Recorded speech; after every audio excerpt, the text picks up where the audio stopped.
بسم اللہ الرحمن الرحیم كنتم خير أمة أخرجت للناس تأمرون بالمعروف وتنهون عن المنكر.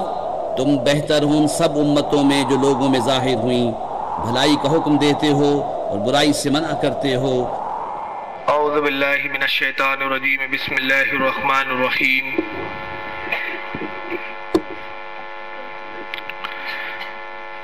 الحمدللہ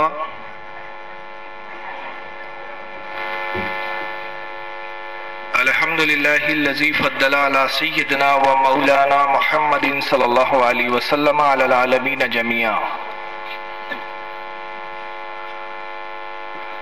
وَأَقَامَهُ يَوْمَ الْقِيَامَةِ لِلْمُذْنِبِينَ الْمُتَلَوِّثِينَ الْخَطَّائِينَ الْحَالِقِينَ شَفِيعًا. وصلی اللہ تبارک و تعالی علیہ وعلا کل من ہوا محبوب و مرضی لدیہ صلاة تبقى وتدوم بدوام الملك الحي القيوم. ونشهد ان لا اله الا الله وحده لا شريك له. ونشهد ان سيدنا ومولانا محمدا عبده ورسوله بالهدى ودين الحق ارسله. قال الله تبارك وتعالى في القرآن المجيد والفرقان الحميد: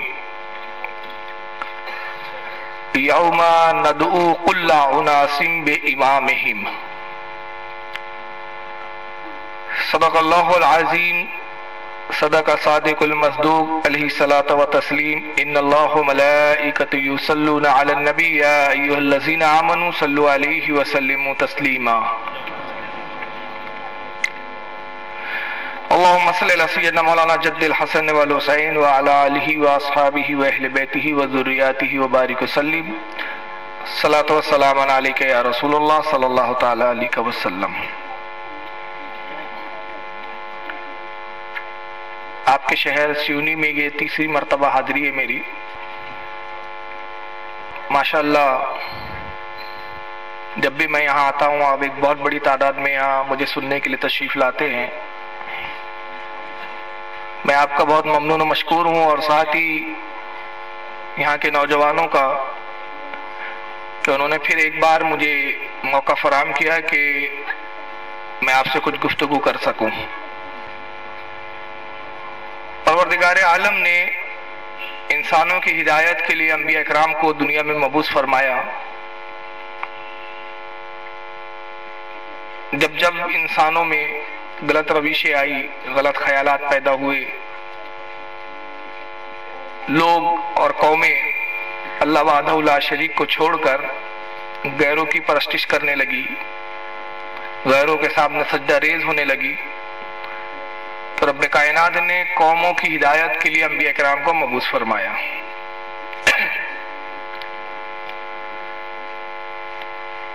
جتنی قومیں آئی ایسی کوئی قوم نہیں ہے کہ جس میں کسی نبی کو نہ بھیجا گیا ہو. ہر قوم میں ہادی آئے، اور ہندوستان میں بھی انبیاء کرام کا نزول ہوا، جیسے کہ حضرت آدم علیہ السلام، حضرت شیش علیہ السلام. حضرت شیش کی تو مزار اقدس باقاعدہ ہندوستان کے شہر ایودھیا میں بتائی بھی جاتی ہے. حضرت نوح علیہ السلام کا بھی تعلق سے کہا جاتا ہے کہ ہندوستان میں آپ تشریف لائے. تو قوموں کی ہدایت کے لیے انبیاء اکرام آتے رہے اور قوموں کو یہ بتاتے رہے کہ دیکھو جس نے تمہیں پیدا کیا ہے اس کی طرف تمہیں جھکنا چاہیے، اسی کی بارگاہ میں سجدہ ریز ہونا چاہیے. ان باطل معبودوں کے سامنے مت جھکو، ان کی پرستش مت کرو، انہیں مت پوجو جن کو تم اپنے ہاتھوں سے بناتے ہو.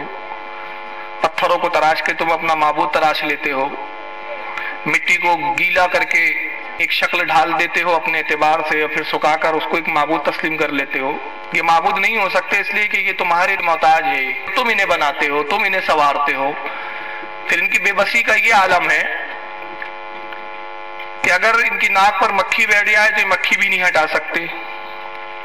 ان کی بے بسی کا یہ عالم ہے کہ ان کے سامنے جو تم پوجا کے لیے رکھتے ہو، جو سامان ان کو پیش کرتے ہو اس پر اگر مکھی آئے اور کچھ لے کر اڑ جائے تو وہ اپنے حصے کا جو مکھی لے جا رہی ہے وہ اس مکھی کے حصے کا چھین بھی نہیں سکتے. تو میں عرض یہ کر رہا تھا کہ انبیاء کرام آتے رہے قوم کی ہدایت کے لیے، وہ قوم کو سمجھاتے رہے اور بتایا کہ یہ معبود نہیں ہو سکتے جو عاجز ہے، جو کمزور ہے، جو ناتواں ہے. اس خالق کو پوچھو جو قوی ہے، جو تمام کائنات کا پیدا کرنے والا ہے. 1,24,000 کم و بیش انبیاء کرام اس خاکدان گیتی پر جلوہ گر ہوئے. پہلے نبی حضرت آدم علیہ السلام اور آخری نبی نبی پاک صلی اللہ تعالی علیہ وسلم، ہمارے آقا اور مولا. نبی پاک کے بعد، سرکار کے بعد نبوت کو ختم فرما دیا اللہ تعالیٰ نے، اور ارشاد ربانی ہوا ما کان محمد ابا احد من رجالکم ولکن رسول اللہ و خاتم النبیین. اے لوگو، محمد تمہارے مردوں میں سے کسی کے باپ نہیں ہے. محمد یہ ہے کہ اللہ کے پیغمبر ہے، اللہ کے رسول ہے، اور نبیوں میں سب سے خاتم النبیین ہے، سب سے آخر میں تشریف لانے والے. اب آپ کے بعد کوئی نبی نہیں آئیں گا، ہدایت کا سلسلہ ختم ہو گیا. اب آپ کے بعد کوئی رسول نہیں آئیں گا، کوئی پیغمبر نہیں آئیں گا، کوئی کتاب نازل نہیں کی جائیں گی. اب آخری پیغمبر نبوت کا سلسلہ اختتام پذیر ہو گیا، نبی پاک آخری نبی مبعوث ہو گئے. اب اس کے بعد قیامت تک کوئی نہ رسول ہے، نہ کوئی نبی ہے، کوئی نہیں ہے، مگر ہادی آتے رہیں گے. ہادی کون؟ جو رسول اللہ کی امت کے علماء ہوں گے، رسول اللہ کی امت کے اولیاء ہوں گے، رسول اللہ کی امت کے مشائخ ہوں گے، رسول اللہ کی امت کے وہ صالحین ہوں گے جو امت کی ہدایت کے لیے آتے رہیں گے. نبی نہیں آئے گا کوئی، نبوت آپ پر ختم ہو گئی. لہذا اللہ کے رسول نے فرمایا کہ میرے بعد نبوت نہیں ہے، مگر یہ کہ میرے بعد میری امت کے علماء میرے وارث ہے، میری امت کے عالم دین میرے وارثین ہیں جو میری علم کی وراثت کو لوگوں تک منتقل کریں گے، لوگوں میں پھیلائیں گے. تو یہ بات رسول اللہ کی اس طرف بھی اشارہ کر رہی ہے کہ قیامت تک قوموں میں کچھ برائیاں ضرور رہیں گی جس کے لیے ہادی کی ضرورت پڑتی رہیں گی، ہدایت کرنے والوں کی ضرورت پڑتے رہیں گی. اب وہ کام نبی نہیں کریں گے بلکہ کون کریں گا؟ وہ کام علماء کی جماعت سے لیا جائے گا، اب خواص سے لیا جائے گا، ان سے لیا جائے گا جو علم سے آراستہ ہو گئے. چنانچہ یہی وجہ ہے کہ ضرورت محسوس ہوئی کہ قوم کی اصلاح کے لیے ایک جماعت منتقل کی جائے، ایک جماعت تیار کی جائے. ہم نے دیکھا کہ قوموں میں برائیاں ہیں، لوگ بے نمازی ہیں، نماز نہیں پڑھ رہے ہیں، نماز سے غفلت ہے. حالانکہ نماز اتنی عظیم الشان چیز ہے کہ قرآن عظیم میں اللہ نے ارشاد فرمایا واقیموا الصلاۃ، اور 72 جگہ واقیموا الصلاۃ کہہ کر اللہ تعالیٰ نے کہا کہ نماز کو قائم کرو. اور ابھی ہمارے خطیب بھی نماز کی افادیت اور اس کے فائدے اور اس کی نورانیت پر گفتگو کر رہے تھے. قرآن نے 72 جگہ کہا کہ نماز قائم کرو، اور اللہ نے کئی مختلف مقامات پر الگ الگ انداز میں فرمایا. کئی فرمایا ان الصلاۃ کانت علی المؤمنین کتابا موقوتا، اور نماز مومنوں پر وقت باندھا ہوا فرض ہے. کئی فرمایا کہ بے شک نماز جو ہے ان الصلاۃ تنہی عن الفحشاء والمنکر، نماز برائی سے روکتی ہے، بے حیائی سے روکتی ہے. نماز کی بہت ترغیب دی اللہ تعالیٰ نے. رسول اللہ نے فرمایا قرۃ عینی فی الصلاۃ، نماز میری آنکھوں کی ٹھنڈک ہے. الصلاۃ معراج المومنین، نماز مومن کی معراج ہے. غرض کے نبی نے بھی ترغیب دلائی، اللہ نے بھی حکم دیا.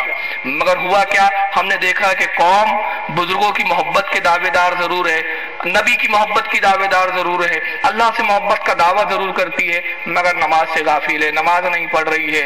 لوگ بے راہ روی کے شکار ہیں، لوگ بدعتوں میں پڑ گئے ہیں، لوگ شرک میں مبتلا ہو گئے ہیں. حالانکہ نبی نے ہر بار کہا دیکھو شرک نہ کرنا، شرک میں مبتلا نہ ہونا. شرک ایسی چیز ہے جو تمہیں تباہ کر دیں گی، شرک ایسی چیز ہے جو تمہیں برباد کر دیں گی.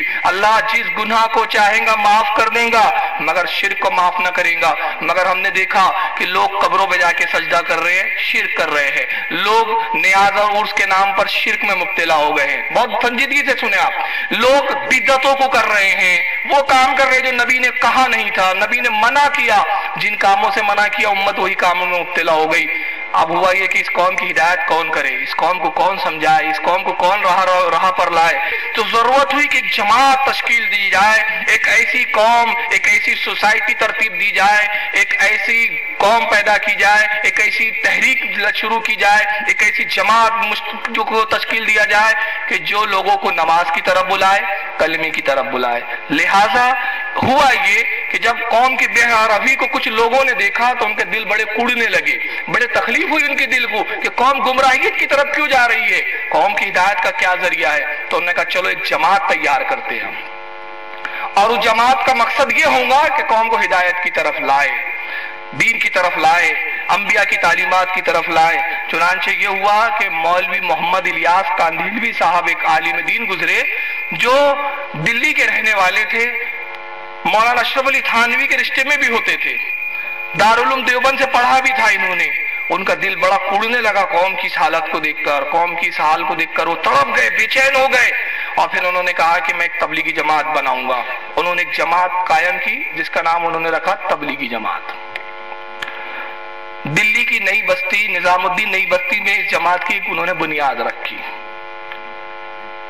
اور جب پھر وہ جماعت کو انہوں نے قائم کیا تو پھر محلے محلے وہ گئے، گشت کیا انہوں نے۔ گشت کرنے کے بعد لوگوں کو سمجھایا مولانا محمد الیاس کاندھلوی نے کہ دیکھو شرک کی طرف مت جاؤ، دیکھو بدعت نہ کرو، دیکھو نماز کو نہ چھوڑو، کلمے کو تم صحیح مفہوم کو تم سمجھ نہیں پائے ہو، آؤ میں تمہیں کلمہ بھی سکھاتا ہوں، نماز بھی سکھاتا ہوں۔ انہوں نے نماز پڑھنا بتایا لوگوں کو پھر بے نمازیوں کو نمازی بنایا، اور یہی نہیں بلکہ انہوں نے یہاں تک یہ کام کیا، اتنا بڑا کارنامہ انجام دیا مولانا محمد الیاس کاندھلوی صاحب نے کہ صاحب شرابیوں کی شرابیں چھڑوا دی انہوں نے، اور شراب چھڑوا کے پھر اللہ کی طرف ان کو رجوع کروا دیا۔ مسجدیں بھر گئی، وہ مسجدیں جہاں پر 2 صف 3 صف بھی مشکل سے ہوتی تھی، آج حالت یہ ہے کہ ان علاقوں میں جا کر آپ دیکھیں مسجدیں کھچا کھچ بھری ہوئی نظر آتی ہے۔ میوات کا ایک علاقہ قریب کا ہے، وہاں جا کر دیکھیں، وہاں تبلیغی جماعت نے اتنا بڑھ کر کام کیا کہ پوری مسجدیں بھری ہوئی نظر آتی ہے۔ یہی نہیں بلکہ 56 اور 57 اور 58 الگ الگ تعداد بتائی جاتی ہے، کئی ملکوں میں تبلیغی جماعت کا کام چل رہا ہے، ہر جگہ تبلیغی جماعت کی بہاریں ہیں، ہر جگہ تبلیغی جماعت کا فیض عام ہے، اور تبلیغی جماعت نبی پاک صلی اللہ علیہ وسلم کی اس حدیث پر مکمل عمل کر رہی ہے کہ نبی نے فرمایا تھا بلغوا انی ولو آیا، پہنچا دو میری جانب سے اگر تم ایک بات بھی میری جانتے ہو۔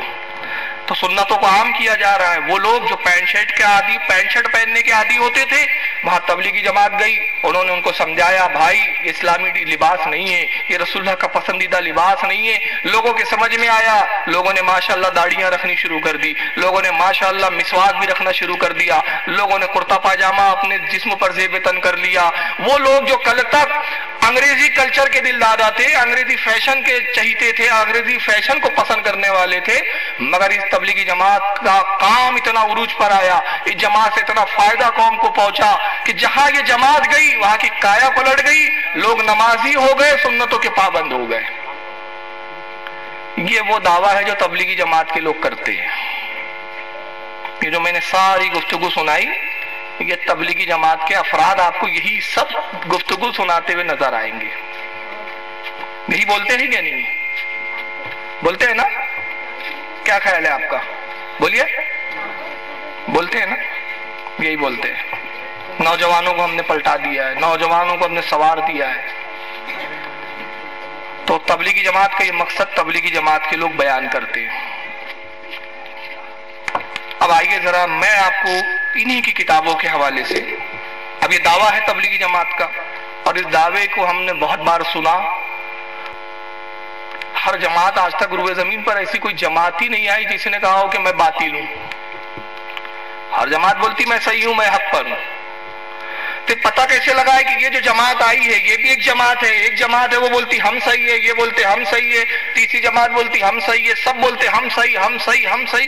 یا اللہ، یہ 72 فرقوں میں ایک پڑھا لکھا نوجوان تو کنفیوز ہو گیا، کیا کرے، کیسے جانے؟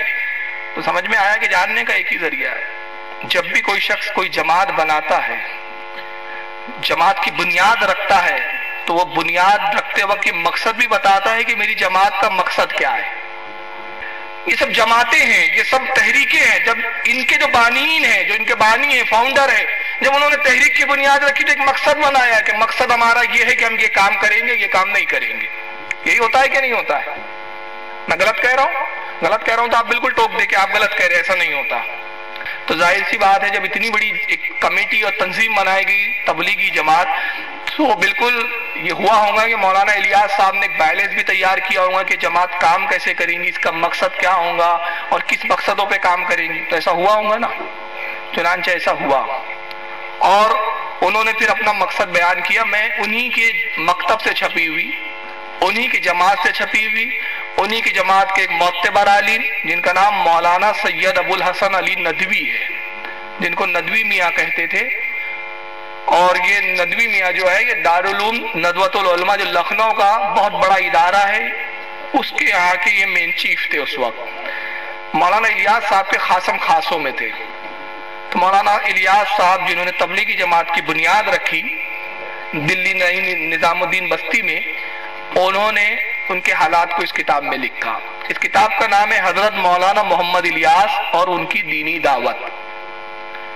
ٹھیک ہے، کیا نام ہے؟ حضرت مولانا محمد الیاس اور ان کی دینی دعوت. چھپی ہے یہ ادارہ اشاعت دینیات پرائیویٹ لمیٹڈ نئی دلی سے، انہی کے مطلب ادارے سے. اس کتاب کا صفحہ نمبر 234 ہے. اس میں صفحہ نمبر 234 پر مولانا ابو الحسن ندوی صاحب مولانا الیاس صاحب کا ایک بیان لکھتے ہیں. کہتے ہیں کہ ایک مرتبہ اپنے عزیز مولوی ظہیر الحسن صاحب ایم اے علی سے فرمایا، جو ایک وسیع النظر عالم ہے، یعنی مولانا محمد الیاس جنہوں نے تبلیغی جماعت بنائی، انہوں نے اپنے ایک عزیز جو ان کے بڑے چہیتے اور عزیز تھے، بڑے قریب تھے، مولوی ظہیر الحسن صاحب ایم اے علی یعنی علی گڑھ یونیورسٹی کے سے ایم اے کیا تھا انہوں نے، ان سے فرمایا جو ایک وسیع النظر اور عالم ہے.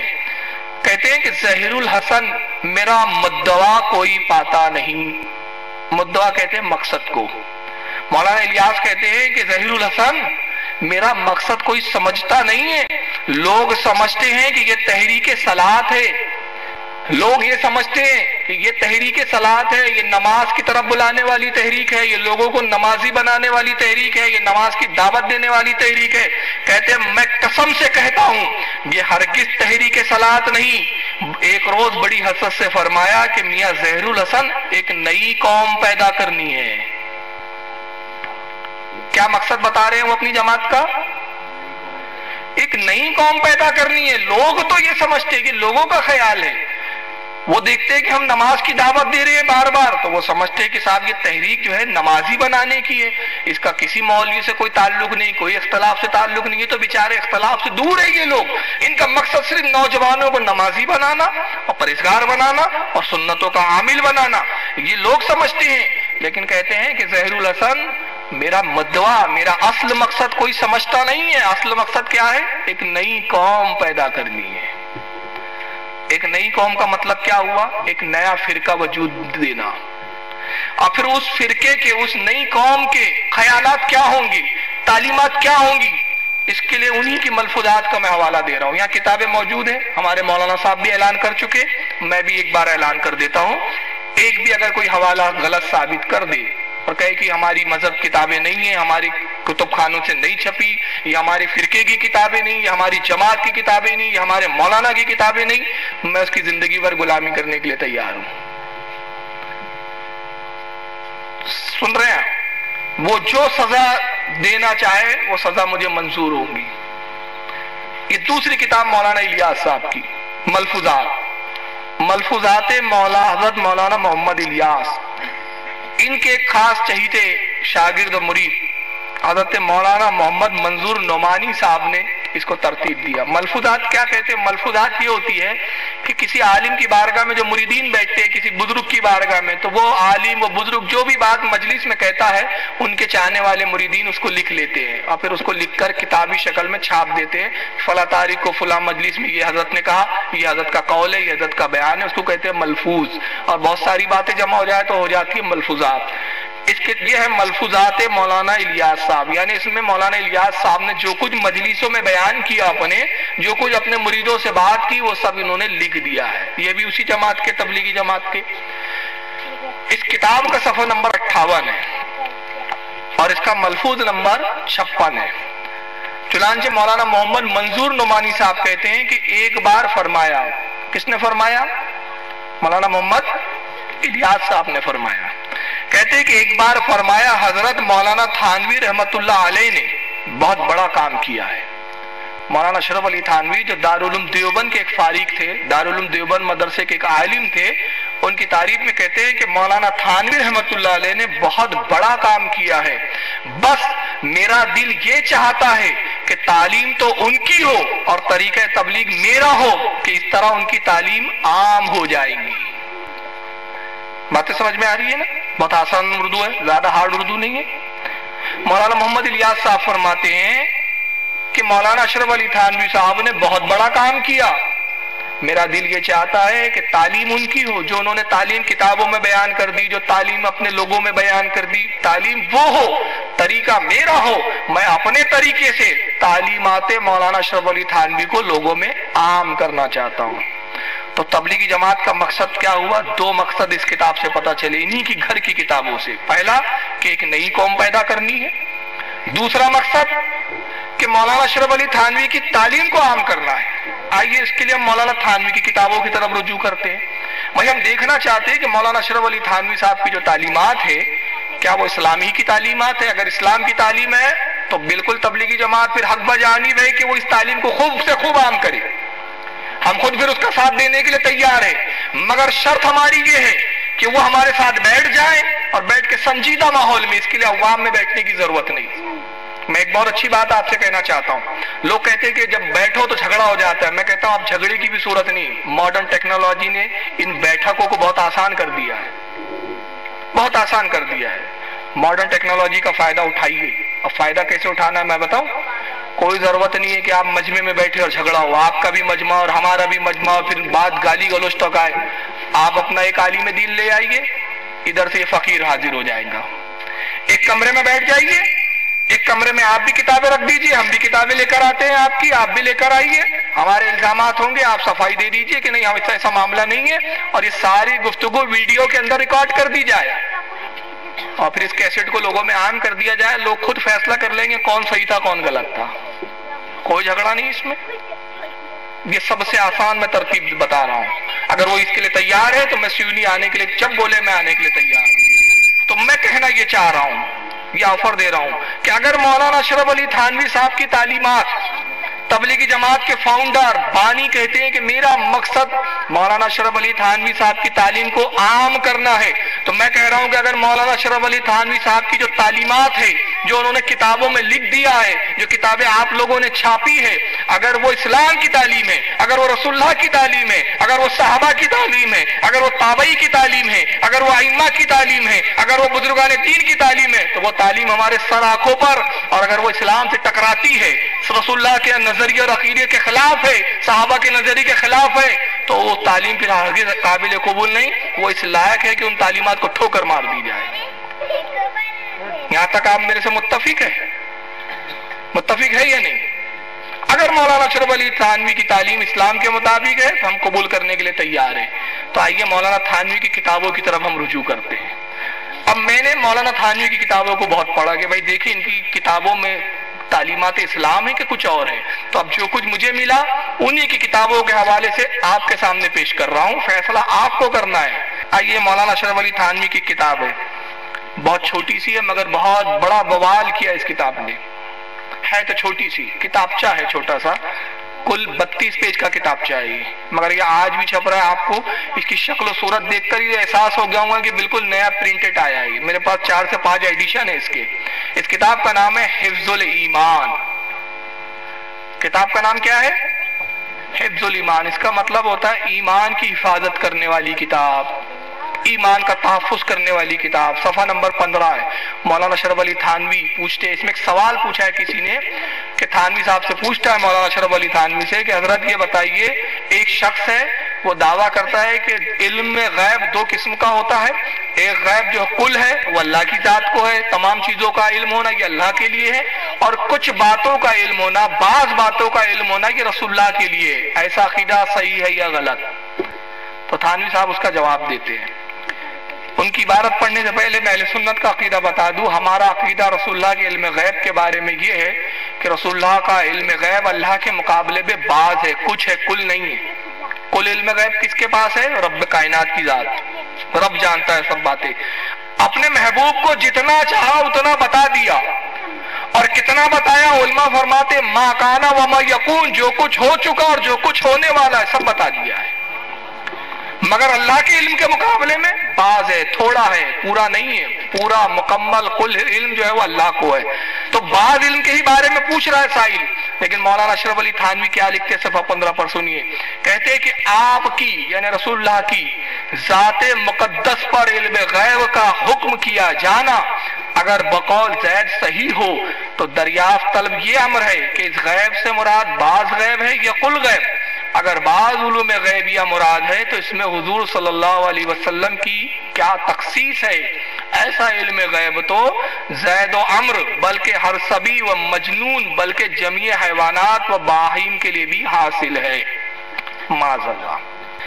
مولانا تھانوی کہتے ہیں کہ جس کا یہ عقیدہ ہے کہ اللہ کا پورا علم ہے اور رسول اللہ کو بعض علم ہے تو کہتے ہیں کہ آپ کی ذات مقدسہ پر علم غیب کا حکم کیا جانا یعنی رسول اللہ کے بارے میں یہ حکم لگانا کہ حضور غیب جانتے ہیں اگر بقول زید کے یعنی زید جو یہ عقیدہ رکھتا ہے وہ شخص جس کے بارے میں تم پوچھ رہے ہو جس کا عقیدہ یہ ہے کہ رسول اللہ کو بعض غیب ہے اور اللہ کو کل غیب تو اگر بقول زید صحیح ہو وہ کہتا ہے کہ رسول اللہ کا غیب صحیح ہے رسول اللہ کو غیب دا کہا جا سکتا ہے تو تھانوی صاحب کہتے ہیں دریافت طلب یہ امر ہے. تو میں پوچھنا یہ چاہتا ہوں کہ اس غیب سے مراد بعض غیب ہے یا کل؟ یعنی رسول اللہ کچھ غیب جانتے ہیں کہ پورا کا پورا سب جانتے ہیں؟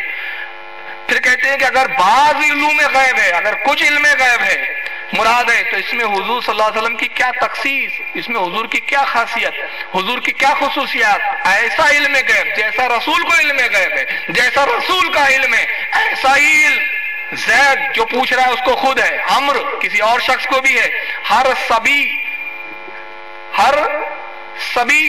سبی کہتے ہیں کس کو؟ بچے کو ہر بچے کو ہے وہ مجنو ہر پاگل کو ہے بلکہ جمیع حیوانات تمام جانوروں کو بھی ایسا علم ہے جیسا رسول کو علم ہے. اس کتاب پر اعلیٰ حضرت نے حکم کفر لگایا. اب آپ چلاتے ہیں کہ بھائی ہمیں کافر کیوں کہتے ہو؟ میں آپ سے پوچھتا ہوں یہی عبارت میں اس کو یوں پڑھتا ہوں. اب دیکھیں میں عبارت وہی رہیں گی جہاں رسول اللہ کا نام آیا میں وہاں نام تبدیل کر کے کچھ اور نام کر دوں گا. اب میں اس کو یوں پڑھتا ہوں اگر مولانا اشرف علی تھانوی کے بارے میں یہ عقیدہ نظریہ رکھنا یہ حکم لگانا کہ مولانا اشرف علی تھانوی عالم دین ہے تو وہ پورے عالم ہیں کہ ادھورے عالم دین ہے؟ اگر ادھورے عالم دین ہے یا آدھے عالم دین ہے پورے مکمل عالم دین نہیں تو اس میں مولانا اشرف علی تھانوی کے علم کی کیا خاصیت؟ جیسا علم مولانا اشرف علی تھانوی کو ایسا علم تو جانوروں کو بھی ہے کتوں کو بھی ہے سور کو بھی ہے. اب بتائیے توہین مانیں گے کہ نہیں مانیں گے؟ کہیں ہمارے مولانا کی شان میں بے ادبی کر دیا آپ نے.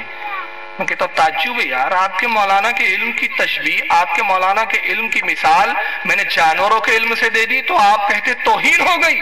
مگر یہی بات جب رسول اللہ کے بارے میں کہتے ہو تو آج تک آپ کو توبہ کی توفیق نہیں ہوتی. اور یہ ہے مولانا اشرف علی تھانوی کی تعلیم.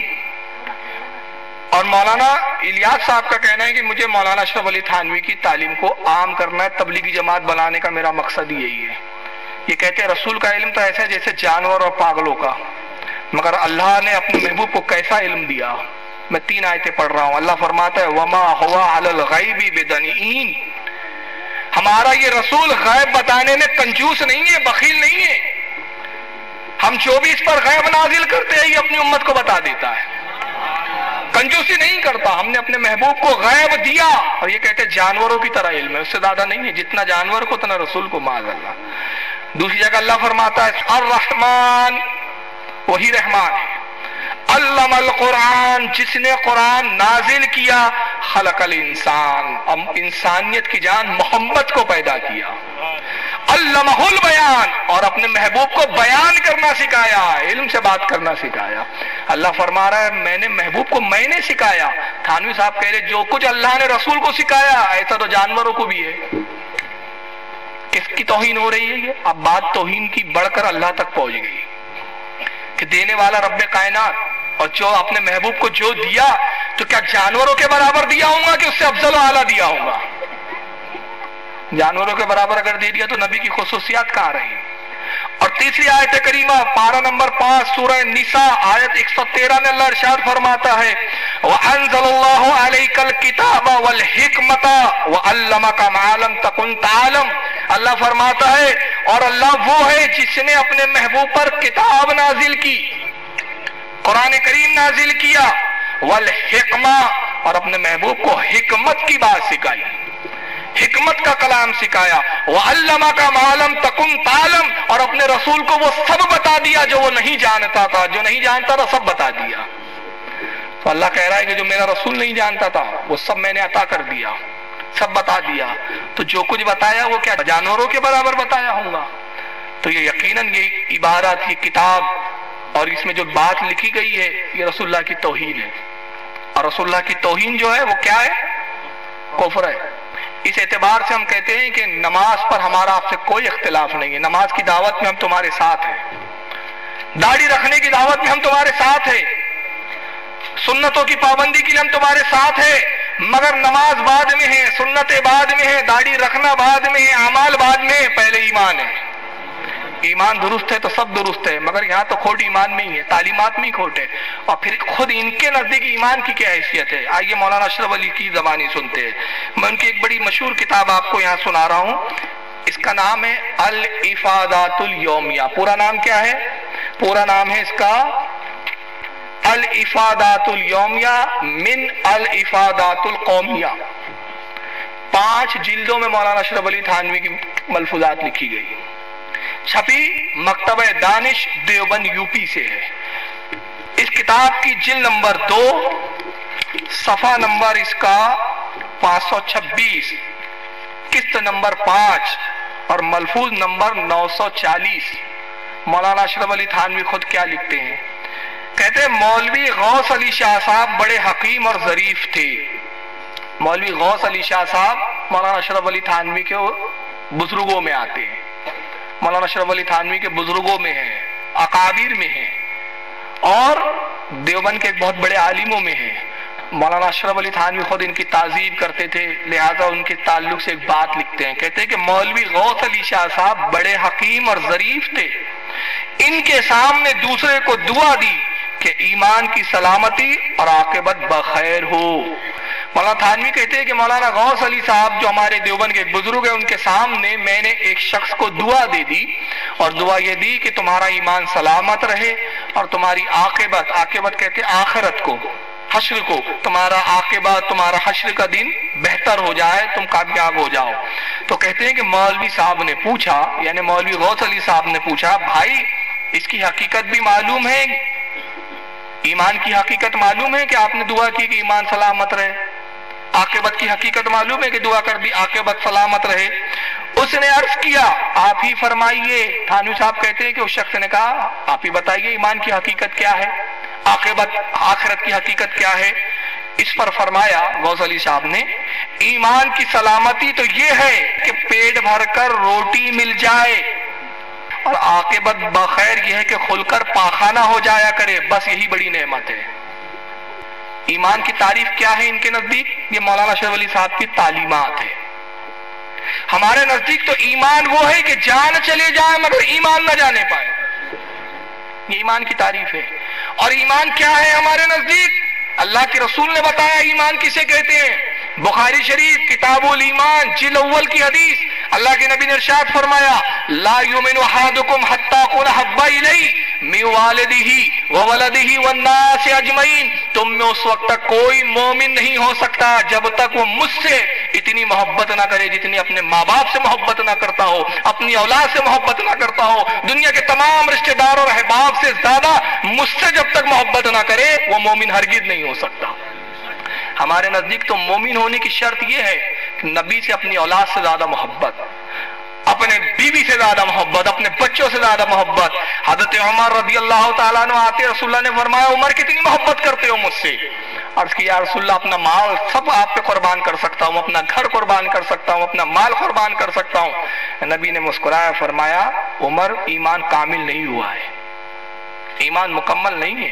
آپ کیا سمجھ رہے ہیں تبلیغی جماعت میں 2 لاکھ روپے چندہ دے دیا تو ایمان مکمل ہو گیا، سندل نکال دیا ایمان مکمل ہو گیا؟ آپ نے سوچا کہ ایک بہت بڑی نیاز کروا دیا میں نے تو ایمان مکمل ہو گیا؟ مال و دولت ایمان کی دلیل نہیں ہے، مال صرف کرنا یہ ایمان ہے، اس کی نشانی ہو سکتی ہے لیکن ایمان ہونے کی دلیل نہیں ہو سکتی۔ حضرت عمر نے کہا یا رسول اللہ میں اپنا سب کچھ مال دولت آپ پر نثار کر سکتا ہوں، قربان کر سکتا ہوں۔ نبی نے فرمایا عمر ایمان مکمل نہیں ہوا۔ پھر حضرت عمر عرض کرتے یا رسول اللہ میں آپ سے اپنی جان اور اپنی اولاد سے زیادہ محبت کر سکتا ہوں، آپ پر میں اپنی جان بھی قربان کر سکتا ہوں، اولاد بھی قربان کر سکتا ہوں۔ نبی نے فرمایا عمر اب ایمان مکمل ہوا ہے۔ تو ایمان یہ ہے، تو جو اپنی جان سے زیادہ، اولاد سے زیادہ، اپنی بیوی اور بچوں سے زیادہ رسول سے محبت کریں گا، اس کا دل یقیناً تڑپے گا کہ ہمارے محبوب کی شان میں یہ توہین کی جا رہی ہے، کہ ان کے علم کو جانور اور پاگلوں کی تشبیہ دی جا رہی ہے۔ اور ایمان رسول کی محبت اور اس کے بارے میں ایمان اللہ کی وحدانیت کا اقرار، ایمان الوہیت کا اقرار، ایمان توحید کو ماننا، ایمان جنت اور دوزخ کا یقین رکھنا، ایمان فرشتوں کا یقین رکھنا، ایمان محبوب سے محبت کرنا، ایمان۔ مگر اشرف علی تھانوی صاحب کی تعلیم ہے کہ ایمان کیا ہے؟ پیٹ بھر کر روٹی مل جائے۔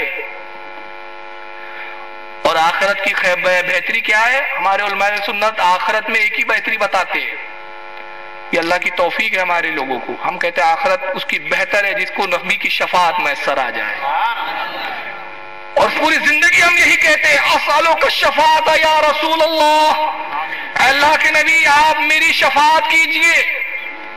اور قرآن نے بھی حکم دیا وَلَوْ أَنَّهُمْ إِذْ ظَلَمُوا أَنفُسَهُمْ جَاءُوكَ، اے لوگوں، اے ایمان والو، جب تم اپنی جانوں پر ظلم کرو میرے نبی کی بارگاہ میں آ جاؤ، میرے رسول کے پاس آ جاؤ، اور میرے رسول کے پاس آ کے کیا کرو؟ فاستغفر اللہ، اللہ سے استغفار کرو، واستغفر اللہ الرسول، اور میرا رسول بھی اگر تمہارے لیے سفارش کر دے، تمہاری شفاعت کر دے، لواجد اللہ توابا رحیما، تو تم اللہ کو سب سے زیادہ توبہ قبول کرنے والا پاؤں گے۔ تو یہ عاقبت کی بہتری یہ بتائی گئی کہ نبی کو شفیع جاننا، ہمارا سارا مدار رسول اللہ کی شفاعت پر ہے۔ ان کے نزدیک عاقبت بہر کیا ہے؟ کھل کر پاخانہ ہو جائے، اس سے زیادہ کچھ نہیں چاہیے۔ یہ مولانا اشرف علی صاحب کی ایک دوسری ملفوظات، ایک دوسری کتاب جس کا نام ہے کمالات اشرفیہ۔ کیا نام ہے؟ کمالات اشرفیہ۔ اشرفیہ سے اشرفیہ سلسلے والے نہیں، مولانا اشرف علی تھانوی نام تھا نا ان کا، تو ان کے نام کی نسبت سے اشرف علی تھانوی، تو کمالات اشرفیہ چھپی ادارہ تالیفات اشرفیہ، تھانہ بھون، ضلع مظفر نگر، یو پی سے۔ مولانا تھانوی اس میں کیا فرماتے ذرا سنیے، اس کتاب کا صفحہ نمبر 416 ہے۔ مگر یہ عبارت پڑھنے سے پہلے میں دو لوگوں سے معذرت طلب کرنا چاہوں گا۔ میرا مقصد باخدا اللہ رب العزت کی قسم، وحدہ لا شریک کی قسم، فحش گوئی کرنا نہیں ہے۔ عبارت میں ان کی پڑھ رہا ہوں، میری طرف سے کوئی جملہ نہیں ہوگا اس میں۔ معذرت میں اپنے بزرگوں سے چاہوں گا کہ یہاں بزرگ میں بیٹھے ہیں، ان کا احترام میرے دل میں ہے، اور اپنی ان ماں اور بہنوں سے جو اپنے گھروں میں سن رہی ہے۔ بتانا مقصد صرف میرا یہ ہے کہ مولانا اشرف علی تھانوی صاحب کی تعلیم کو آپ سمجھیں، کیونکہ بانی تبلیغی جماعت مولانا الیاس صاحب کا کہنا ہے کہ میرا مقصد مولانا اشرف علی تھانوی صاحب کی تعلیم کو عام کرنا ہے۔ یہ ان کی تعلیم بتانا مقصد ہے، فیض گوئی میرا مقصد نہیں ہے۔ مولانا اشرف علی صاحب صفحہ نمبر 416 کمالات اشرفیہ، اس میں کہتے ہیں لوگ تو کیفیات کے پیچھے پڑے ہوئے ہیں، یعنی لوگ ذکر کرتے ہیں اللہ کا، عبادت کرتے ہیں اللہ کی، اور چاہتے ہیں کہ ان پہ کیفیت طاری ہو، ایک سرور آئے۔ کیفیت کہتے ہیں سرور آنے کو، بولتے ہیں نا یار آج کل نماز میں کہ دل نہیں لگتا، عجیب کیفیت ہو گئی ہے میری، یہ لفظ بولا جاتا ہے نا اردو میں۔ تو کہتے ہیں کہ لوگ تو کیفیات کے پیچھے پڑے ہوئے ہیں اور لذت کے طالب ہے، اور مزہ چاہتے ہیں، مزے کے خواہش مند ہے کہ عبادت میں، ریاضت میں ان کو مزہ آئے۔ کہتے ہیں کہ ہے تو فحش بات، مگر میں تو اس لذت کی طلب پر یہ کہا کرتا ہوں کہ اگر مزے کی ہی خواہش ہے تو میاں مزہ تو مزی میں ہے۔ مزی سمجھتا ہے؟ ایک ہوتی ہے منی اور ایک ہوتا ہے مزی۔ اب علماء سے آپ مدر جا کے پوچھ لینا، وہ تفصیل بتا دیں گے، کیونکہ یہاں عورتیں بھی سن رہی ہیں اس لیے معذرت چاہتا ہوں۔ اتنا تو بتا دیا، ایک منی ہوتا ہے ایک مزی ہوتا ہے، دونوں کا تعلق ایک ہی جگہ سے ہوتا ہے۔ تو کہتے ہیں میاں مزہ تو مزی میں ہے، بیوی کو بغل میں لے کر بیٹھ جاؤ، چومو چاٹو، مزی نکلیں گی، بہت مزہ آئے گا۔ بولیے معاذ اللہ، کس کی توہین ہو رہی ہے؟ یہ ذکر الہی کی توہین ہو رہی ہے۔ اور قرآن میں اللہ نے کیا فرمایا؟ خبردار ہو جاؤ، اللہ کے ذکر میں دلوں کا چین ہے۔ قرآن کہہ رہا ہے اللہ کے ذکر میں دلوں کا چین، ذکر اللہ کرو گے دلوں کا چین آئیں گا۔ تھانوی صاحب کہتے ہیں نہیں جی، دلوں کے چین کی تلاش میں ہو، اس کے طالب ہو، اس میں کہاں لذت، اس میں کہاں ذکر میں مزہ؟ مزہ تو مزی میں ہے۔ بیوی کو پہلو میں لو، بغل میں بٹھاؤ، چومو، چاٹو، مزی نکلیں گی، بہت مزہ آئے گا۔ کس کی توہین ہو رہی ہے یہ؟ ذکر اللہ کی۔ اور یہ ہے تعلیمات مولانا اشرف علی تھانوی صاحب۔ چلیے آئیے، ان کو ذکر اللہ میں مزہ نہیں آتا، ان کو ذکر اللہ میں ثواب نہیں نظر آتا، یہ آپ سے ضرور پوچھتے ہیں۔ اس پہ ثواب کی باتیں آپ کے مولوی حضرات بیان کرتے ہیں کہ قبرستان جانا ثواب، حلوہ پکانا ثواب، فاتحہ دینا ثواب، حدیث میں کہاں ہے؟ یہ آپ سے پوچھتے ہیں، مگر یہ اپنی کتابیں نہیں پڑھتے بیچارے۔ یہ مولانا اشرف علی کی دوسری کتاب ہے، اس کا نام ہے اشرف السوانح۔ اس میں مولانا اشرف علی تھانوی صاحب کی زندگی کے حالات لکھے گئے ہیں، جو ان کے چہیتے خلیفہ مرید، خلافت بھی دی تھی تھانوی صاحب نے ان کو، جن کا نام ہے حضرت خواجہ عزیز الحسن غوری مجذوب از اکابر خلفائے حکیم الامت حضرت تھانوی، یعنی ان کے خلفاء میں سب سے بڑے خلیفہ تھے۔ حکیم الامت حضرت تھانوی کی مستند سوانح حیات، مستند، اس کی کئی جلدیں ہیں، یہ اس کی جلد نمبر 2 ہے۔ مولانا عزیز الحسن صاحب کیا کہتے ذرا سنیے، اور اس بات کو ذہن میں رکھے، جب بھی آپ سے کوئی پوچھے تبلیغی جماعت والا یا دیوبندی کہ بھائی یہ سب کرتے ہو، یہ ثواب کہاں ہے، حدیث میں آئے کیا، تو ان سے کہنا پہلے اس کا جواب لے آئیے، اور یہ مولانا اشرف علی صاحب کی تعلیم ہے۔ کہتے ہیں مولانا عزیز الحسن صاحب کہ ایک بار عشق و محبت کے جوش میں حضرت والا سے بہت جھجکتے اور شرماتے ہوئے دبی زبان سے عرض کیا، حضرت ایک بہت ہی بیہودہ خیال دل میں بار بار آتا ہے۔ مولانا عزیز الحسن کہتے ہیں کہ میں نے مولانا اشرف علی تھانوی سے، اپنے پیر صاحب سے، جوش اور محبت کے عالم میں ڈوب کر بہت جھجکتے ہوئے اور شرماتے ہوئے دبی زبان سے عرض کیا کہ حضرت ایک بہت ہی بیہودہ خیال دل میں بار بار آتا ہے، جس کو ظاہر کرتے ہوئے بھی نہایت ہی شرم دامنگیر ہوتی ہے اور جرأت نہیں پڑتی۔ اس خیال کو بتانے میں مجھے شرم بھی آ رہی ہے، ہمت نہیں ہو رہی ہے۔ حضرت والا اس وقت نماز کے لیے اپنی سیدری سے اٹھ کر مسجد کے اندر تشریف لے جا رہے تھے۔ تھانوی صاحب اس وقت سیدری سے اٹھ کر اپنے گھر کی مسجد کے لیے جا رہے تھے، تو آگے کہتے ہیں کہ فرمایا، کہیے کہیے۔ حقیر نے غایت شرم سے سر جھکائے ہوئے عرض کیا، میرے دل میں بار بار یہ خیال آتا ہے کہ کاش میں عورت ہوتا حضور کے نکاح میں۔ مولانا عزیز الحسن تھانوی صاحب سے کیا کہتے ہیں، ایک خیال میرے دل میں بار بار آتا ہے، بیہودہ خیال ہے، کہتے ہوئے شرم آتی ہے۔ تو مولانا تھانوی کہتے ہیں شرمائیے مت، کہیے کہیے، ابھارا کہنے پر۔ تو انہوں نے غایت بہت ہی زیادہ شرم کے ساتھ، شرم میں ڈوب کر کہا، حضرت خیال یہ آتا ہے کہ کاش میں عورت ہوتا اور مولانا تھانوی صاحب میں آپ کے نکاح میں ہوتا، آپ کی بیوی ہوتا، یہ میرے دل میں خیال آتا ہے۔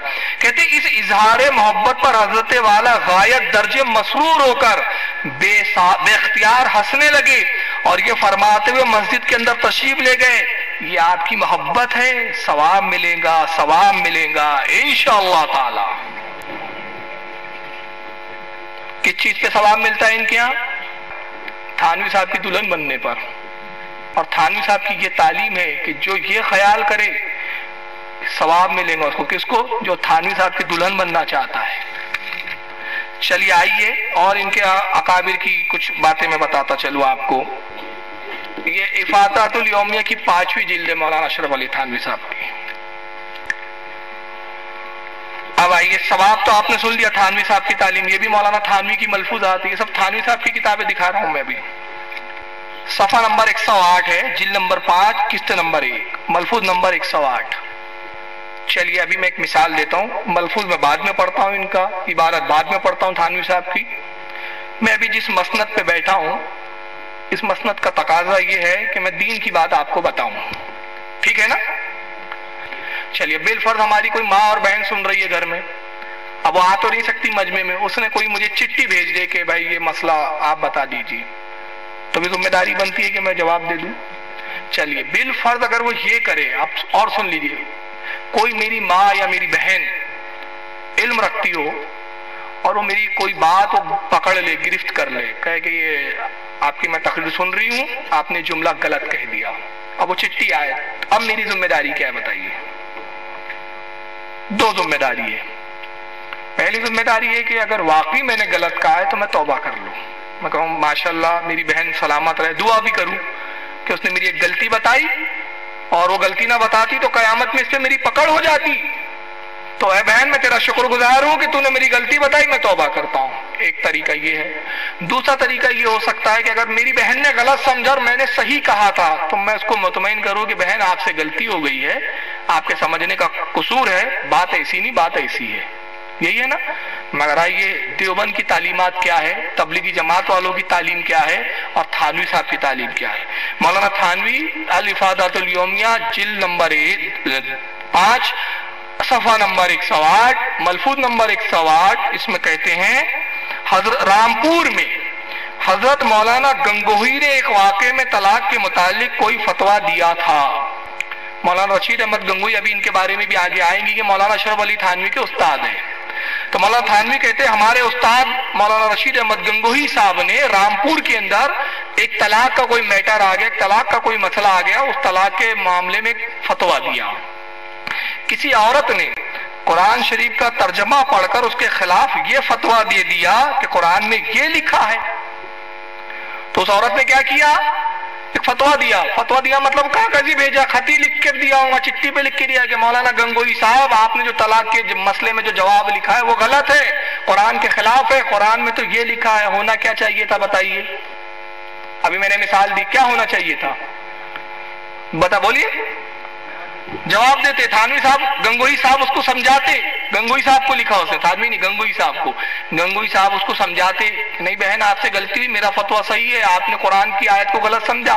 یا اگر اس نے صحیح سمجھا تھا تو گنگوہی صاحب رجوع کرتے اور کہتے بھائی تو نے صحیح کہا, قرآن میں یہ میری نظر میں نہیں تھا, میں اپنا فتویٰ واپس لیتا ہوں.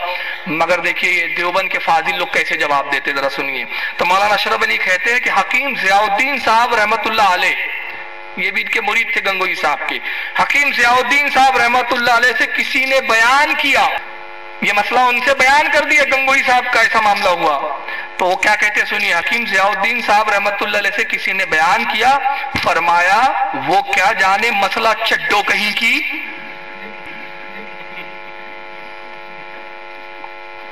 جملے سن رہے ہیں؟ میں اس پہ ایک جملہ کہتا ہوں, یہ دیوبند کی فصاحت بھری ہوئی, بلاغت سے بھری ہوئی اردو زبان ہے, اور یہ مخلص اور اخلاص کے پیکر بنے پھرتے ہیں. معلوم ہوتا بڑے فرشتے چلے آ رہے ہیں, اور لٹریچر میں سب یہی بھرا ہوا ہے. ہم کہتے ہیں پہلے اس پر بات کرو, یہ چھاپتے کیوں ہو آپ, اب تک کیوں چھاپ رہے ہو, اب تک کیوں بتا رہے ہو, آخر معاملہ کیا ہے, ہاتھی کے دانت دکھانے کے کچھ اور, کھانے کے کچھ اور کیوں. تو پہلے اس پہ بات کر لیجئے. حکیم ضیاء الدین صاحب جو دیوبند کے فاضل ہیں وہ کیا کہتے ہیں, کہتے ہیں کہ بھائی انہوں نے کسی نے ان سے بیان کیا, فرمایا وہ کیا جانے مسئلہ چڈو کہیں کی, کہہ دو اس سے اگر زبان درازی کریں گی تو ناک چوٹی کاٹ دی جائیں گی. یعنی اس کو ساتھ میں دھمکی بھی دی ہے, چپ ہو جا, زیادہ اگر زبان درازی کریں گی نا تو ناک اور چوٹی بھی کاٹ کے رکھ دیں گے تیری. یہ ہے تعلیم. چلیے اس کتاب میں ایک اور چیز, یہ مولانا اشرف علی صاحب کے ماموں کا واقعہ مولانا تھانوی نے خود لکھا ہے. یہ ہے دیوبند کی اور تبلیغی جماعت کی تعلیمات. معذرت کے ساتھ میں بیان کر رہا ہوں. میں ناگپور میں رہتا ہوں, ہمارے شاہد بھائی نے فون کیا, فاروق بھائی سیونی میں آپ کا ایک پروگرام چاہیے. چلیے مان لیں میرے پاس کوئی تاریخ نہیں ہے, اس وقت میں مصروف ہوں یا میں کسی اور جگہ انگیج ہوں, کسی اور جگہ میرا پروگرام ہے, تو میں کیا کہوں گا بتائیے, کیا کہوں گا جی حضرت بتائیے. میں آپ سے اس لیے پوچھ رہا ہوں کہ میں آپ کو بیدار رکھنا چاہ رہا ہوں کہ آپ میری ایک ایک بات کو دھیان سے سنیں. معذرت طلب کروں گا, کہوں گا معافی چاہتا ہوں بھائی کسی اور جگہ پروگرام ہے, یا اگر میری طبیعت ٹھیک نہیں ہے یا میرا موڈ نہیں ہے تو میں کہوں گا معافی چاہتا ہوں یار ابھی دل نہیں چاہ رہا ہے کوئی بیان کرنے کا, کوئی تقریر کرنے کا. یہی ہوں گا نا. مگر آئیے مولانا اشرف علی تھانوی کے ماموں صاحب کا کیا عالم تھا. یہ بھی دیوبند کے بہت بڑے عالم ہیں, اور تھانوی صاحب کی یہ تعلیمات ہے. کہتے ہیں کہ ایک واقعہ انہی ماموں صاحب کا یاد آیا. ماموں صاحب کے بہت سارے واقعات سنا رہے. ہمارے ماموں جان یہ تھے, وہ تھے, علامہ تھے, مولانا تھے, بہت بڑے ترم خواہ تھے. کہتے ہیں ایک واقعہ اور یاد آ گیا ان کا. اب دیکھیے واقعہ کیا یاد آیا, وہ واقعہ بھی بڑا مزیدار ہے. اب مولانا تھانوی نے لکھا, یہ ہے تعلیمات حکیم الامت, جس کو تبلیغی جماعت کے بانی مولانا الیاس کاندھیلی صاحب عام کرنا چاہتے ہیں. کہتے ہیں ایک واقعہ انہی ماموں صاحب کا اور یاد آیا. حیدرآباد سے اول بار کانپور میں تشریف لائے تو چونکہ جلے بنے بہت تھے, ان کی باتوں سے لوگ بہت متاثر ہوئے. عبد الرحمن خان صاحب مالک مطبع نظامی بھی ان سے ملنے آئے اور ان کے حقائق و معارف سن کر بہت معتقد ہوئے۔ عرض کیا حضرت واز فرمائیے تاکہ سب مسلمان منفع ہو۔ یعنی مولانا عبد الرحمن صاحب آئے مولانا تھانوی کے ماموں صاحب کے پاس، اور ان کے ماموں صاحب کے پاس آ کر کہا کہ حضرت بڑی اچھی بات ہے کہ آپ کانپور سے تشریف لائے ہیں اور یہاں لوگ بڑے متاثر ہیں آپ سے، تو آپ یہاں پر واز کہیے، تقریر کیجئے، بیان کیجئے۔ ماموں صاحب نے اس کا جواب عجیب آزادانہ رندانہ دیا۔ تو کہتے ماموں صاحب جلے بھونے آئے تھے تو عجیب آزادانہ اور رندانہ دیا، کہا کہ خان صاحب میں اور واز صلح کار کجا من خراب کجا۔ پھر بہت زیادہ اصرار کیا تو کہا ہاں ایک طرح سے کہہ سکتا ہوں، اس کا انتظام کر دیجئے۔ جب بہت اصرار کیا ان سے ماموں جان سے اشرف علی تھانوی صاحب کے کہ نہیں آپ کو تو واز کہنا ہی پڑے گا، تقریر تو کرنی ہی پڑے گی، تو ماموں صاحب نے کہا ٹھیک ہے پھر ایک شرط پر میں واز کہہ سکتا ہوں، ایک شرط پہ میں واز کہوں گا۔ اب اس شرط کیا ذرا سن لیجئے، اس کا انتظام کر دیجئے۔ عبد الرحمن خان صاحب بیچارے متین بزرگ تھے، سمجھے ایسا طریقہ کیا ہوگا جس کا انتظام نہ ہو سکے۔ یہ سن کر بہت اشتیاق کے ساتھ پوچھا کہ حضرت وہ طریقہ خاص کیا ہے؟ ماموں صاحب بولے کہ میں بالکل ننگا ہو کر بازار میں ہو کر نکلوں۔ واز کہنے کا شرط کیا ہے؟ میں ننگا ہو کر، بالکل ننگا ہو کر بازار میں ہو کر نکلوں، اس طرح کہ ایک شخص تو آگے سے میرے عضو تناسل کو پکڑ کر کھینچے۔ میں جملے نہیں کھولوں گا، میں واز اس شرط پہ کہوں گا، یہ شرط ہے واز کہنے کی، اور واز کیا ہے؟ اللہ رسول کی باتوں کو پہنچانا۔ اس کے شرط یہ ہے، کہتے ہیں کہ میں اس طرح آؤں گا کہ بازار میں پورا ننگ دھڑنگ لبے سڑک بے دھڑک ننگا آؤں گا، ایک شخص عضو تناسل میرا سامنے سے پکڑ کر کھینچے اور دوسرا پیچھے سے انگلی کرے، ساتھ میں لڑکوں کی فوج ہو اور وہ یہ شور مچاتے جائیں، بھڑوا ہے رے بھڑوا، بھڑوا ہے رے بھڑوا، بھڑوا ہے رے بھڑوا، تو واز کہوں گا۔ ایک بھی حوالہ، پھر میں عرض کروں، ایک بھی حوالہ غلط ثابت کر دو، غلامی کروں گا۔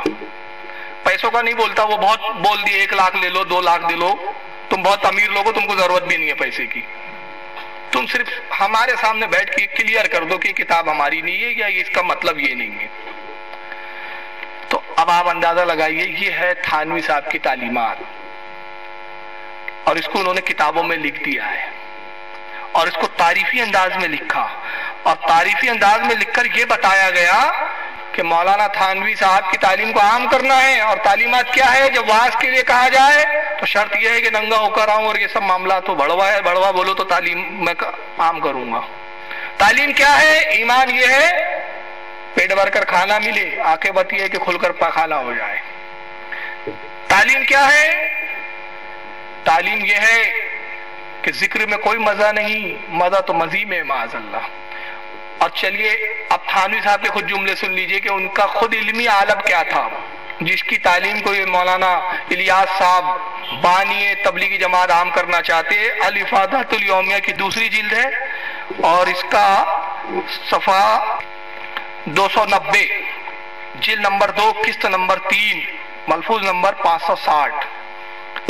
مولانا تھانوی خود کہتے ہیں کہ جب دیوبند میں بڑا جلسہ ہوا تھا، اس میں مجھ سے حضرت مولانا دیوبندی رحمت اللہ علیہ نے فرمایا تھا کہ جلسے میں حضور صلی اللہ علیہ وسلم کے فضائل بیان کرنا مناسب ہے۔ مولانا دیوبند کے ایک عالم، ان کے بزرگ عالم تھے تھانوی صاحب کے، دیوبند میں ایک بہت بڑا جلسہ ہو رہا ہے۔ اس جلسے میں مولانا دیوبند نے مولانا اشرف علی تھانوی سے کہا کہ آپ کھڑے ہوئیے اور یہاں بیان کیجئے، رسول اللہ کی فضیلتیں بیان کیجئے، سرکار کے فضائل بیان کیجئے۔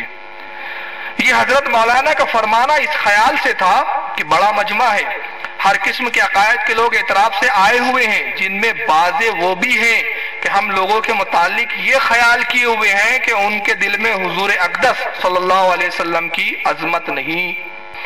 کہتے ہیں کہ ان کا خیال اس لیے تھا کہ فضائل رسول پر آپ تقریر کیجئے، کیونکہ مجمع میں وہ لوگ بھی موجود ہیں جن کا خیال یہ ہے کہ یہ دیوبندی مولوی جو ہے، یہ تبلیغات والے جو لوگ ہیں، یہ رسول اللہ کی عظمت کے قائل نہیں ہے. تو جب وہ رسول اللہ کی فضیلت سنیں گے تو مان جائیں گے کہ نہیں صاحب یہ بھی رسول اللہ کی عزت کرتے ہیں, تعظیم کرتے ہیں. آگے لکھتے بھی ہے تو ایسے لوگ رسول اللہ کے فضائل سن کر یہ سمجھ جائیں گے کہ حضور صلی اللہ علیہ وسلم کے متعلق ان کے یہ خیالات ہے. میں نے عرض کیا ایسے بیان میں روایات کے یاد ہونے کی ضرورت ہے, اور روایت مجھ کو محفوظ نہیں, میری روایت پر نظر بہت کم ہے. یعنی تھانوی صاحب کا علمی لیول کیا ہے؟ رسول اللہ کی فضیلت میں ان کو روایتیں نہیں معلوم, روایتوں پر ان کی نظر کم ہے, روایتیں ان کو یاد نہیں, محفوظ نہیں. تو جس شخص کو نہ رسول اللہ کی فضیلت میں کوئی حدیث معلوم, جس شخص کو نہ رسول اللہ کی فضیلت کی کوئی روایتیں یاد, اس کی تعلیم کو یہ کیا کام کریں گے؟ تو سمجھ میں آیا کہ یہ سب مقصد کچھ اور ہے, بتایا کچھ اور جا رہا ہے. بتایا تو جا رہا ہے کہ دین کی طرف آؤ, بتایا تو جا رہا ہے کہ نماز کی طرف آؤ. مقصد یہ سب نہیں ہے, مقصد ہے ایک نئی قوم پیدا کرنا ہے. چلیے آئیے, ان کے ایک بزرگ تھے مولانا تھانوی صاحب کے, یہ عقائد دیوبند ہے جن کے پیچھے تبلیغی جماعت چل رہی ہے, جن کو اپنا پیشوا اور بزرگ مانتی ہے. یہ میرے پاس 2 ایڈیشن ہے, میں بھی اس وقت پرانا ایڈیشن لایا ہوں. اس کتاب کا نام ہے براہین القاطعہ. کیا نام ہے؟ براہین القاطعہ, یعنی وہ دلائل جس کا کاٹنا ناممکن ہو. یہ ترجمہ اس کا. براہین کے معنی ہوتے ہیں دلیلیں, قاطعہ وہ دلیل, وہ دلائل جس کی توڑ نہ ہو, جس کی کاٹ نہ ہو. یہ کتاب کا نام ہے. لکھنے والے مولانا اشرف علی تھانوی صاحب کے استاد, جن کا نام ہے مولانا خلیل احمد امبیٹوی صاحب. اس کتاب میں دیکھیے کیا تعلیمات دی گئی. ابھی اس کا ایک نیا آف سیٹ پہ ایڈیشن آیا جس کا صفحہ 63 ہے, اور یہ پرانے ایڈیشن سے میں بتا رہا ہوں جس کا صفحہ نمبر 30 ہے. کہتے ہیں مدرسے دیوبند کی عظمت حق تعالیٰ کی بارگاہ پاک میں بہت ہے. دیوبند کا مدرسہ جہاں سے مولانا اشرف علی تھانوی صاحب بھی پڑھ کے نکلے, مولانا خلیل احمد صاحب بھی, ابو الحسن ندوی بھی, غرض کے ان کے بڑے بڑے عالم یہاں سے نکلے دیوبند سے. تو کہتے ہیں کہ مدرسے دیوبند کی عظمت حق تعالیٰ یعنی اللہ کی بارگاہ میں, بارگاہ پاک میں بہت ہے. 100 عالم یہاں سے پڑھ کر گئے, 100 یعنی کئی 100 عالم اس مدرسے دیوبند سے پڑھ کر گئے, اور خلق کثیر کو یعنی ایک بڑی جماعت کو, بڑی تعداد کو ظلمات اور ضلالت سے نکالا, یعنی ان کو گمراہیوں سے نکالا اور ان کو اندھیرے سے نکالا. یہی سبب ہے کہ ایک صالح فقر عالم علیہ السلام کی زیارت سے خواب میں مشرف ہوئی. یہی وجہ ہے کہ ایک بزرگ نے, جو دیوبند کے بزرگ تھے, وہ رسول اللہ کی خواب میں زیارت سے مشرف ہوئے, سرکار خواب میں ان کے تشریف لائے. مولانا خلیل احمد آگے لکھتے ہیں تو آپ کو اردو میں کلام کرتے دیکھ کر پوچھا کہ آپ کو یہ کلام کہاں سے آ گئی, آپ تو عربی ہیں. حضور نے اردو میں بات کی ان سے, اس بزرگ سے. تو وہ بزرگ نے کہا یا رسول اللہ آپ کو یہ اردو زبان کہاں سے آ گئی, آپ تو عربی ہے, عرب کے رہنے والے ہیں, آپ کی زبان تو عربی ہے, آپ اردو میں بات کر رہے ہیں, اردو کہاں سے آ گئی؟ تو آپ آگے کیا لکھتے ہیں, فرمایا یعنی رسول اللہ نے فرمایا جب سے علماء مدرسے دیوبند سے ہمارا معاملہ ہوا ہم کو یہ زبان آ گئی. سبحان اللہ, اس سے رتبہ اس مدرسے کا معلوم ہوا. کیا بتانا چاہ رہے ہیں؟ بتانا یہ چاہ رہے ہیں کہ مدرسے دیوبند کا مقام اتنا بلند و بالا ہے کہ رسول اللہ اردو زبان سیکھنے کے لیے مدرسے دیوبند میں آیا کرتے تھے, اور یہ دیوبند نے اردو سیکھی رسول اللہ نے. اور کہاں سے آئی؟ رسول اللہ نے کہا جب سے ہمارا معاملہ علماء دیوبند سے ہوا, جب سے ہم علماء دیوبند کے ساتھ اٹھنے بیٹھنے لگے, ان سے ہم نے اردو زبان سیکھ لی ہے. اب بتائیے, قرآن تو کہہ رہا ہے الرحمن علم القرآن خلق الانسان علمہ البیان. وہ رحمان ہے جس نے اپنے محبوب پر قرآن نازل کیا, اپنے محبوب انسانیت کی جان محمد اپنے محبوب کو پیدا کیا اور اس کو بات کرنا سکھایا, کلام کرنا سکھایا. اللہ تو فرما رہا ہے وَعَلَّمَكَ مَا لَمْ تَكُنْ تَعْلَمْ, اے محبوب ہم نے آپ کو وہ سب سکھا دیا جو آپ نہیں جانتے تھے. اردو سکھانا بھول گیا تھا معاذ اللہ, اللہ ان کے عقیدے کے مطابق. تو رسول اللہ اردو سیکھنے کے لیے دیوبند جانے لگے. اب میں آپ کو, یہ بدبختی تو انہی کو مبارک ہو, مگر میں آپ کو اپنے نبی کا مقام بتاتا ہوں. حالانکہ ایک کتاب ہے تقویۃ الایمان مولانا اسماعیل دہلوی کی, جو ان کے بہت بڑے بزرگ ہیں. انہوں نے اب تقویۃ الایمان کے صفحہ نمبر 100 پر لکھا کہ رسول اللہ نے بھی فرمایا کہ میں بھی ایک دن مر کر مٹی میں مل جاؤں گا, میں بھی ایک دن مر کر مٹی میں ملنے والا ہوں. ایک کتاب بولتی ہے کہ نبی تو مر کر مٹی میں چلے گئے، یعنی جب سنی رسول اللہ کو مدد کے لیے پکارے، سنی رسول اللہ سے امداد طلب کرے، اہل سنت والجماعت نبی کو زندہ اور جاویدہ مانے، تو کہتے ہیں نہیں یہ عقیدہ غلط ہے، نبی کو مردہ مانو، نبی مر کر مٹی میں مل گئے۔ مگر جب دیوبند کے مدرسے کی عظمت بتانے کی بات آتی ہے تو وہی نبی زندہ بھی ہو جاتے ہیں، مدرسے دیوبند میں آ کر علماء دیوبند سے اردو بھی سیکھ لیتے ہیں۔ یہ عقیدے کا دوگلا پن، تو یہ بدترین عقیدہ، تو ان کو مبارک ہو۔ ہمارا کیا عقیدہ ہے؟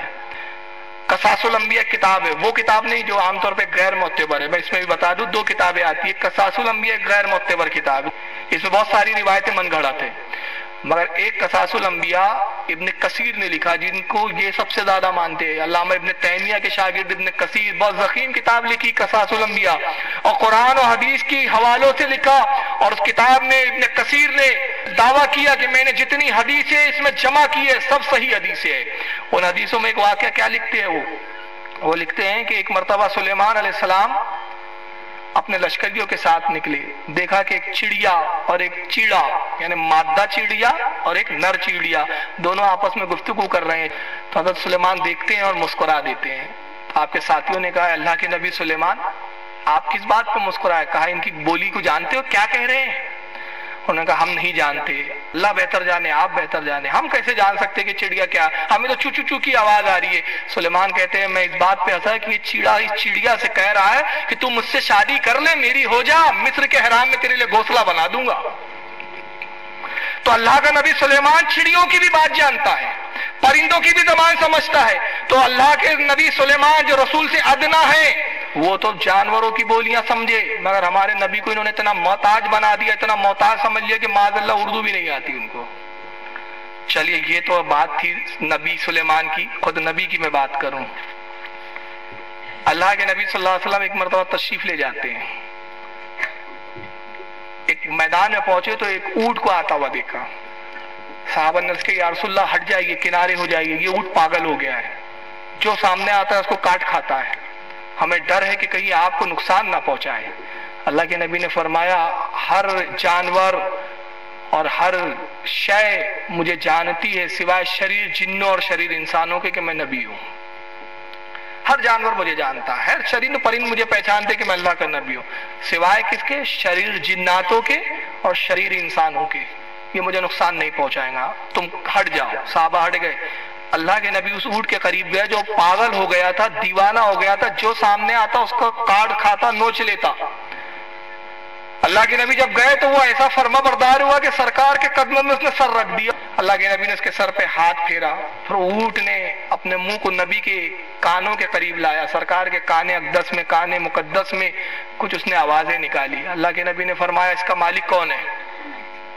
اس اونٹ کا مالک کون ہے؟ ایک صحابی آگے بڑھے، یا رسول اللہ میں اس کا مالک ہوں۔ فرمایا یہ تمہاری شکایت کر رہا ہے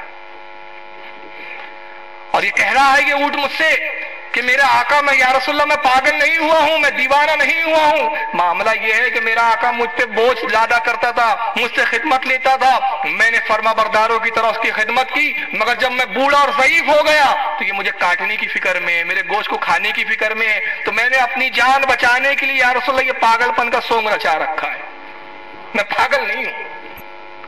اللہ کے نبی نے فرمایا کیا یہ سچ کہہ رہا ہے؟ وہ صحابی کہتے ہیں یا رسول اللہ یہ اونٹ سچ کہہ رہا ہے، میرے گھر میں بات ہو رہی تھی، یہ بوڑھا ہو گیا ہے، بوجھ نہیں اٹھا سکتا، کوئی کام کا نہیں ہے، اب کیا کریں گے اس اونٹ کو پال کے، اس کو کاٹو، گوشت کھا پی کے صاف کرو، مگر اسی دن سے اس نے کاٹنا شروع کر دیا تو ہم نے چھوڑ دیا۔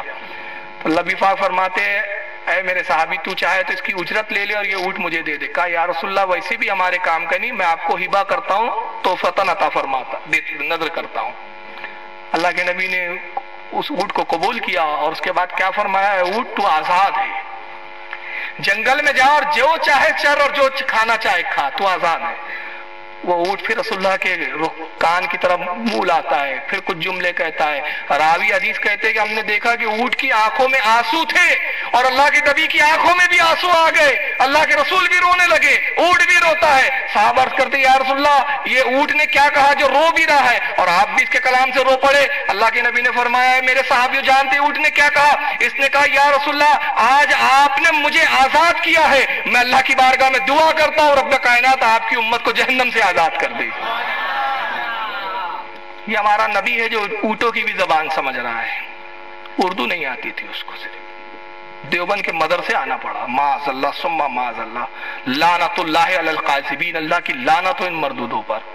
اور ان کی خود کی اردو کیا ہے معلوم ہے؟ یہاں اہل علم بھی بیٹھے ماشاءاللہ، عبارت لکھی گئی کہ وہ سائل بزرگ نے پوچھا یا رسول اللہ آپ کو یہ کلام کہاں سے آ گئی؟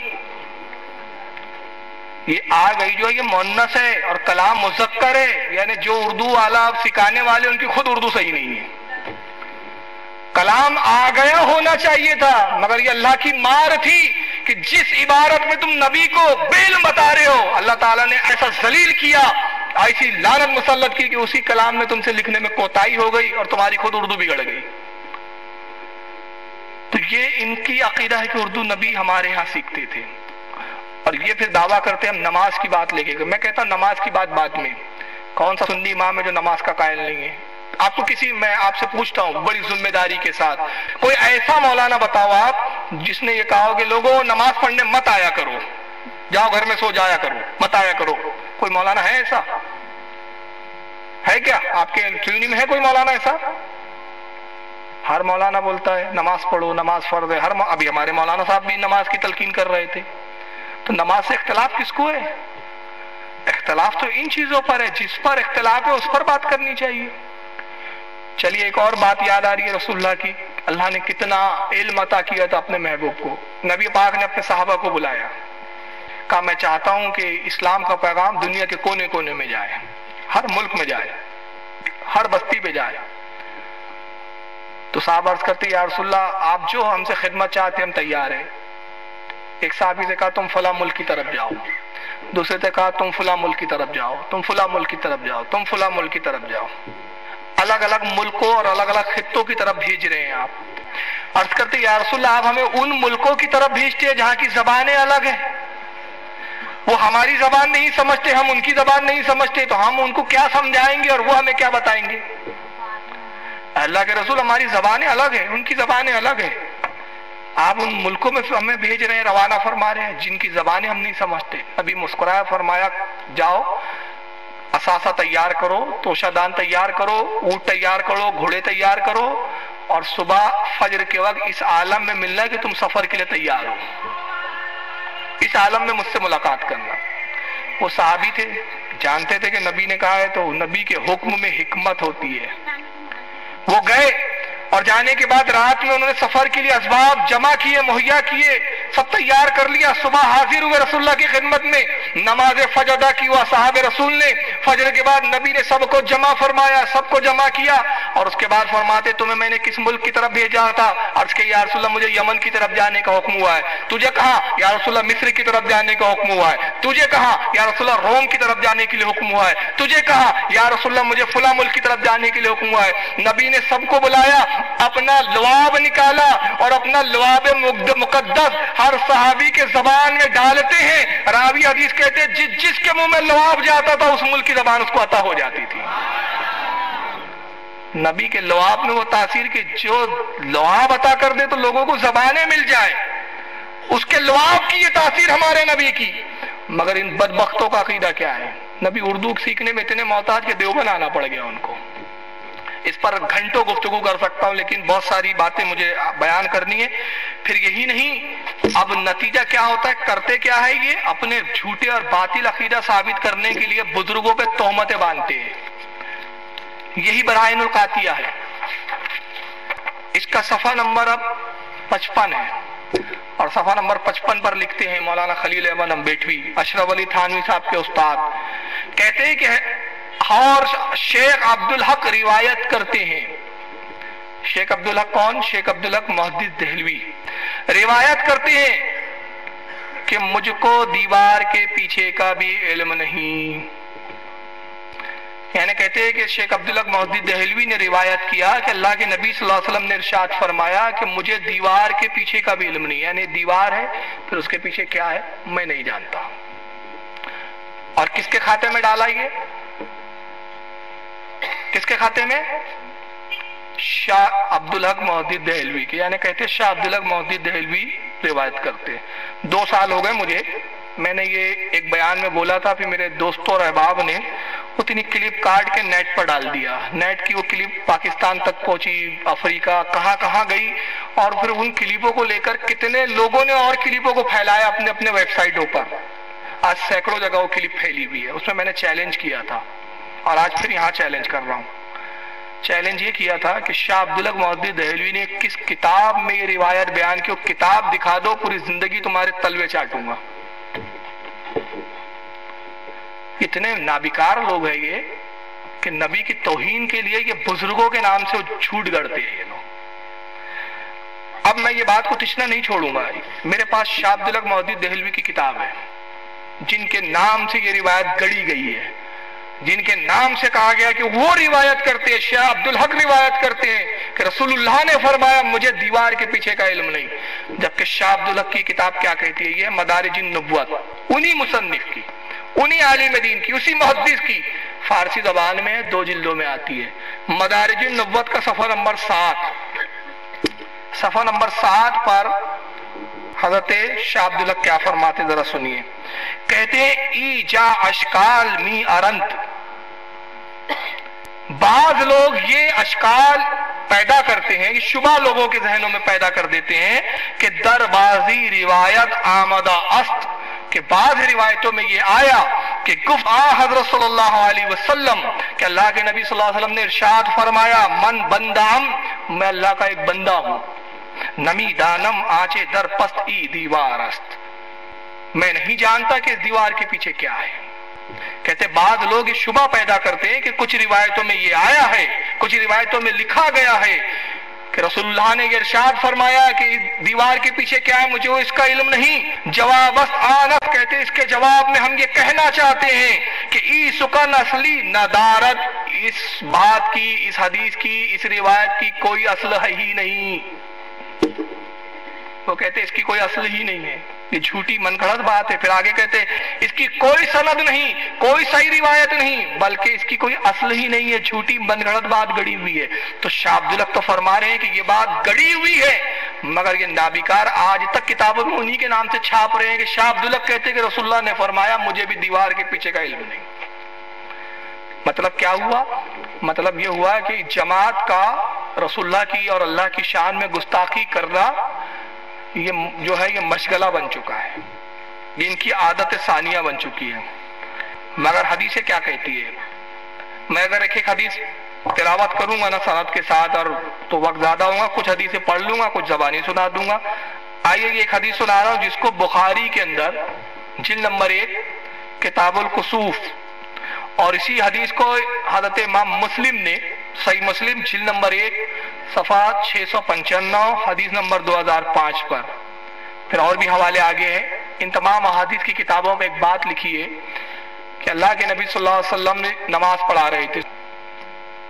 تو راوی حدیث کہتے ہیں، صاحب جو اس کے روایت کرنے والے صحابی ہے، وہ کہتے ہیں کہ ہم نے دیکھا کہ اللہ کے نبی صلی اللہ علیہ وسلم نے نماز کی حالت میں اپنے ہاتھ کو آگے بڑھایا، پھر پیچھے کر لیا، پھر ہاتھ آگے بڑھایا، پھر پیچھے کر لیا. جب نماز سے آپ فارغ ہوئے تو ہم نے عرض کیا یا رسول اللہ آپ نے نماز کی حالت پہ اپنے ہاتھ کو آگے کیا، پیچھے کیا، اللہ کے نبی آپ نے ایسا کیوں کیا؟ اللہ کے نبی نے ارشاد فرمایا جب میں نماز کی حالت میں تھا تو میرے سامنے جنت پیش کی گئی، اور میں نے جنت کے اندر انگوروں کے خوشے اور انگوروں کے گچھے لٹکتے ہوئے دیکھے. قسم وحدہ لا شریک کی، میں نے چاہا کہ انگوروں میں کے ایک گچھے کو توڑ دوں اور تمہیں دوں، لیکن میں پھر باز آ گیا، رک گیا اس غرض سے کہ جنت میں مرنے کے بعد کھانے کا وعدہ ہے، جنت میں وصال کے بعد وعدہ ہے. قسم وحدہ لا شریک کی، اگر میں انگوروں کا ایک خوشہ ایک گچھا توڑ لیتا اور تم کو دے دیتا تم قیامت تک کھاتے اور وہ ختم نہ ہوتا. نبی کہاں تک دیکھ رہے ہیں؟ جنت تک. 7 آسمان درمیان میں، ہر آسمان کی موٹائی 500 سال کی رہا، ہر 2 آسمان کے درمیان کا فاصلہ 500 سال کی رہا. نبی 7 آسمان کے پرے جنت میں انگوروں کے خوشوں کو لٹکتے ہوئے دیکھ رہے ہیں، مگر ان بدبختوں کا عقیدہ یہ کہ رسول کو دیوار کے پیچھے کی خبر نہیں ہے. تو اب حدیثیں ماننا کہ تمہاری ماننا.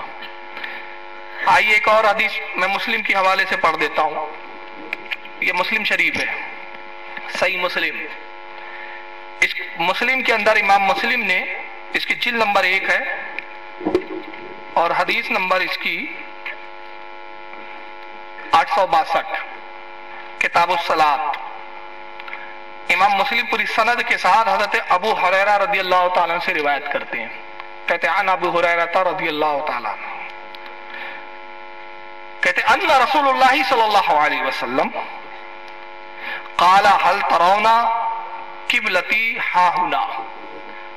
ابو ہریرہ کہتے ہیں کہ اللہ کے نبی صلی اللہ علیہ وسلم نے نماز کے وقت نماز پڑھائی اور نماز سے فارغ ہونے کے بعد صحابہ سے فرمایا کیا تم یہ سمجھتے ہو کہ میرا رخ کعبے کی طرف ہے؟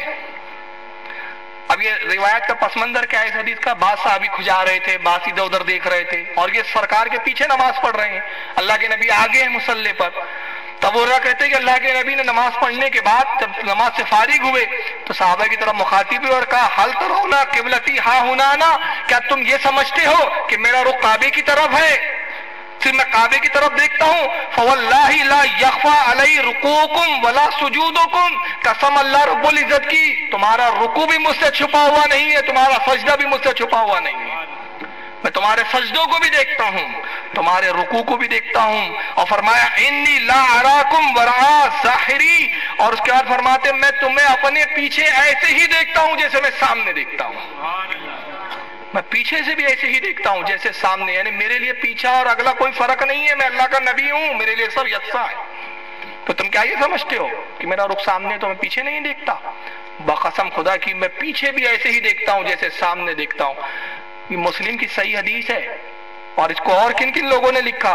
بخاری میں امام بخاری نے بھی اس حدیث کو نقل کیا جلد نمبر 1 حدیث نمبر 408 پر، اور امام نسائی نے سنن نسائی کے اندر جلد نمبر 1 حدیث نمبر 154 کے اندر، اور موطا امام مالک میں امام مالک رحمت اللہ تعالیٰ علیہ نے جلد نمبر 1 حدیث نمبر 399، اور مسند احمد میں امام احمد ابن حنبل رحمت اللہ تعالیٰ علیہ نے جلد نمبر 2 صفحہ 800 حدیث نمبر 811 پر اس کو نقل کیا.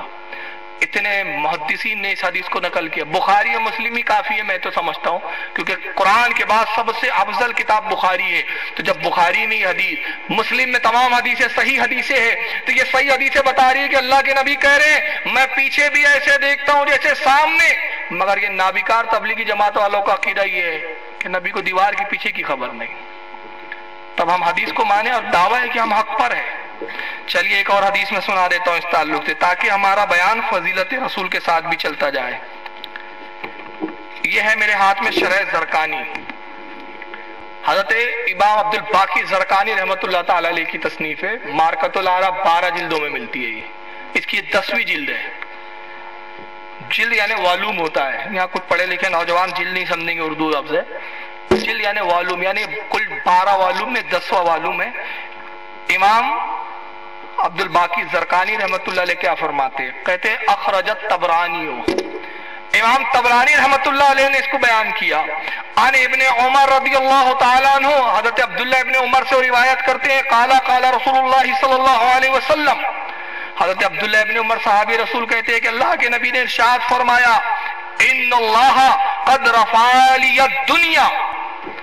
اللہ کے نبی کہتے ہیں لوگوں، پروردگار نے پوری دنیا کو میرے سامنے کر دیا ہے. پوری دنیا میرے سامنے کس طرح؟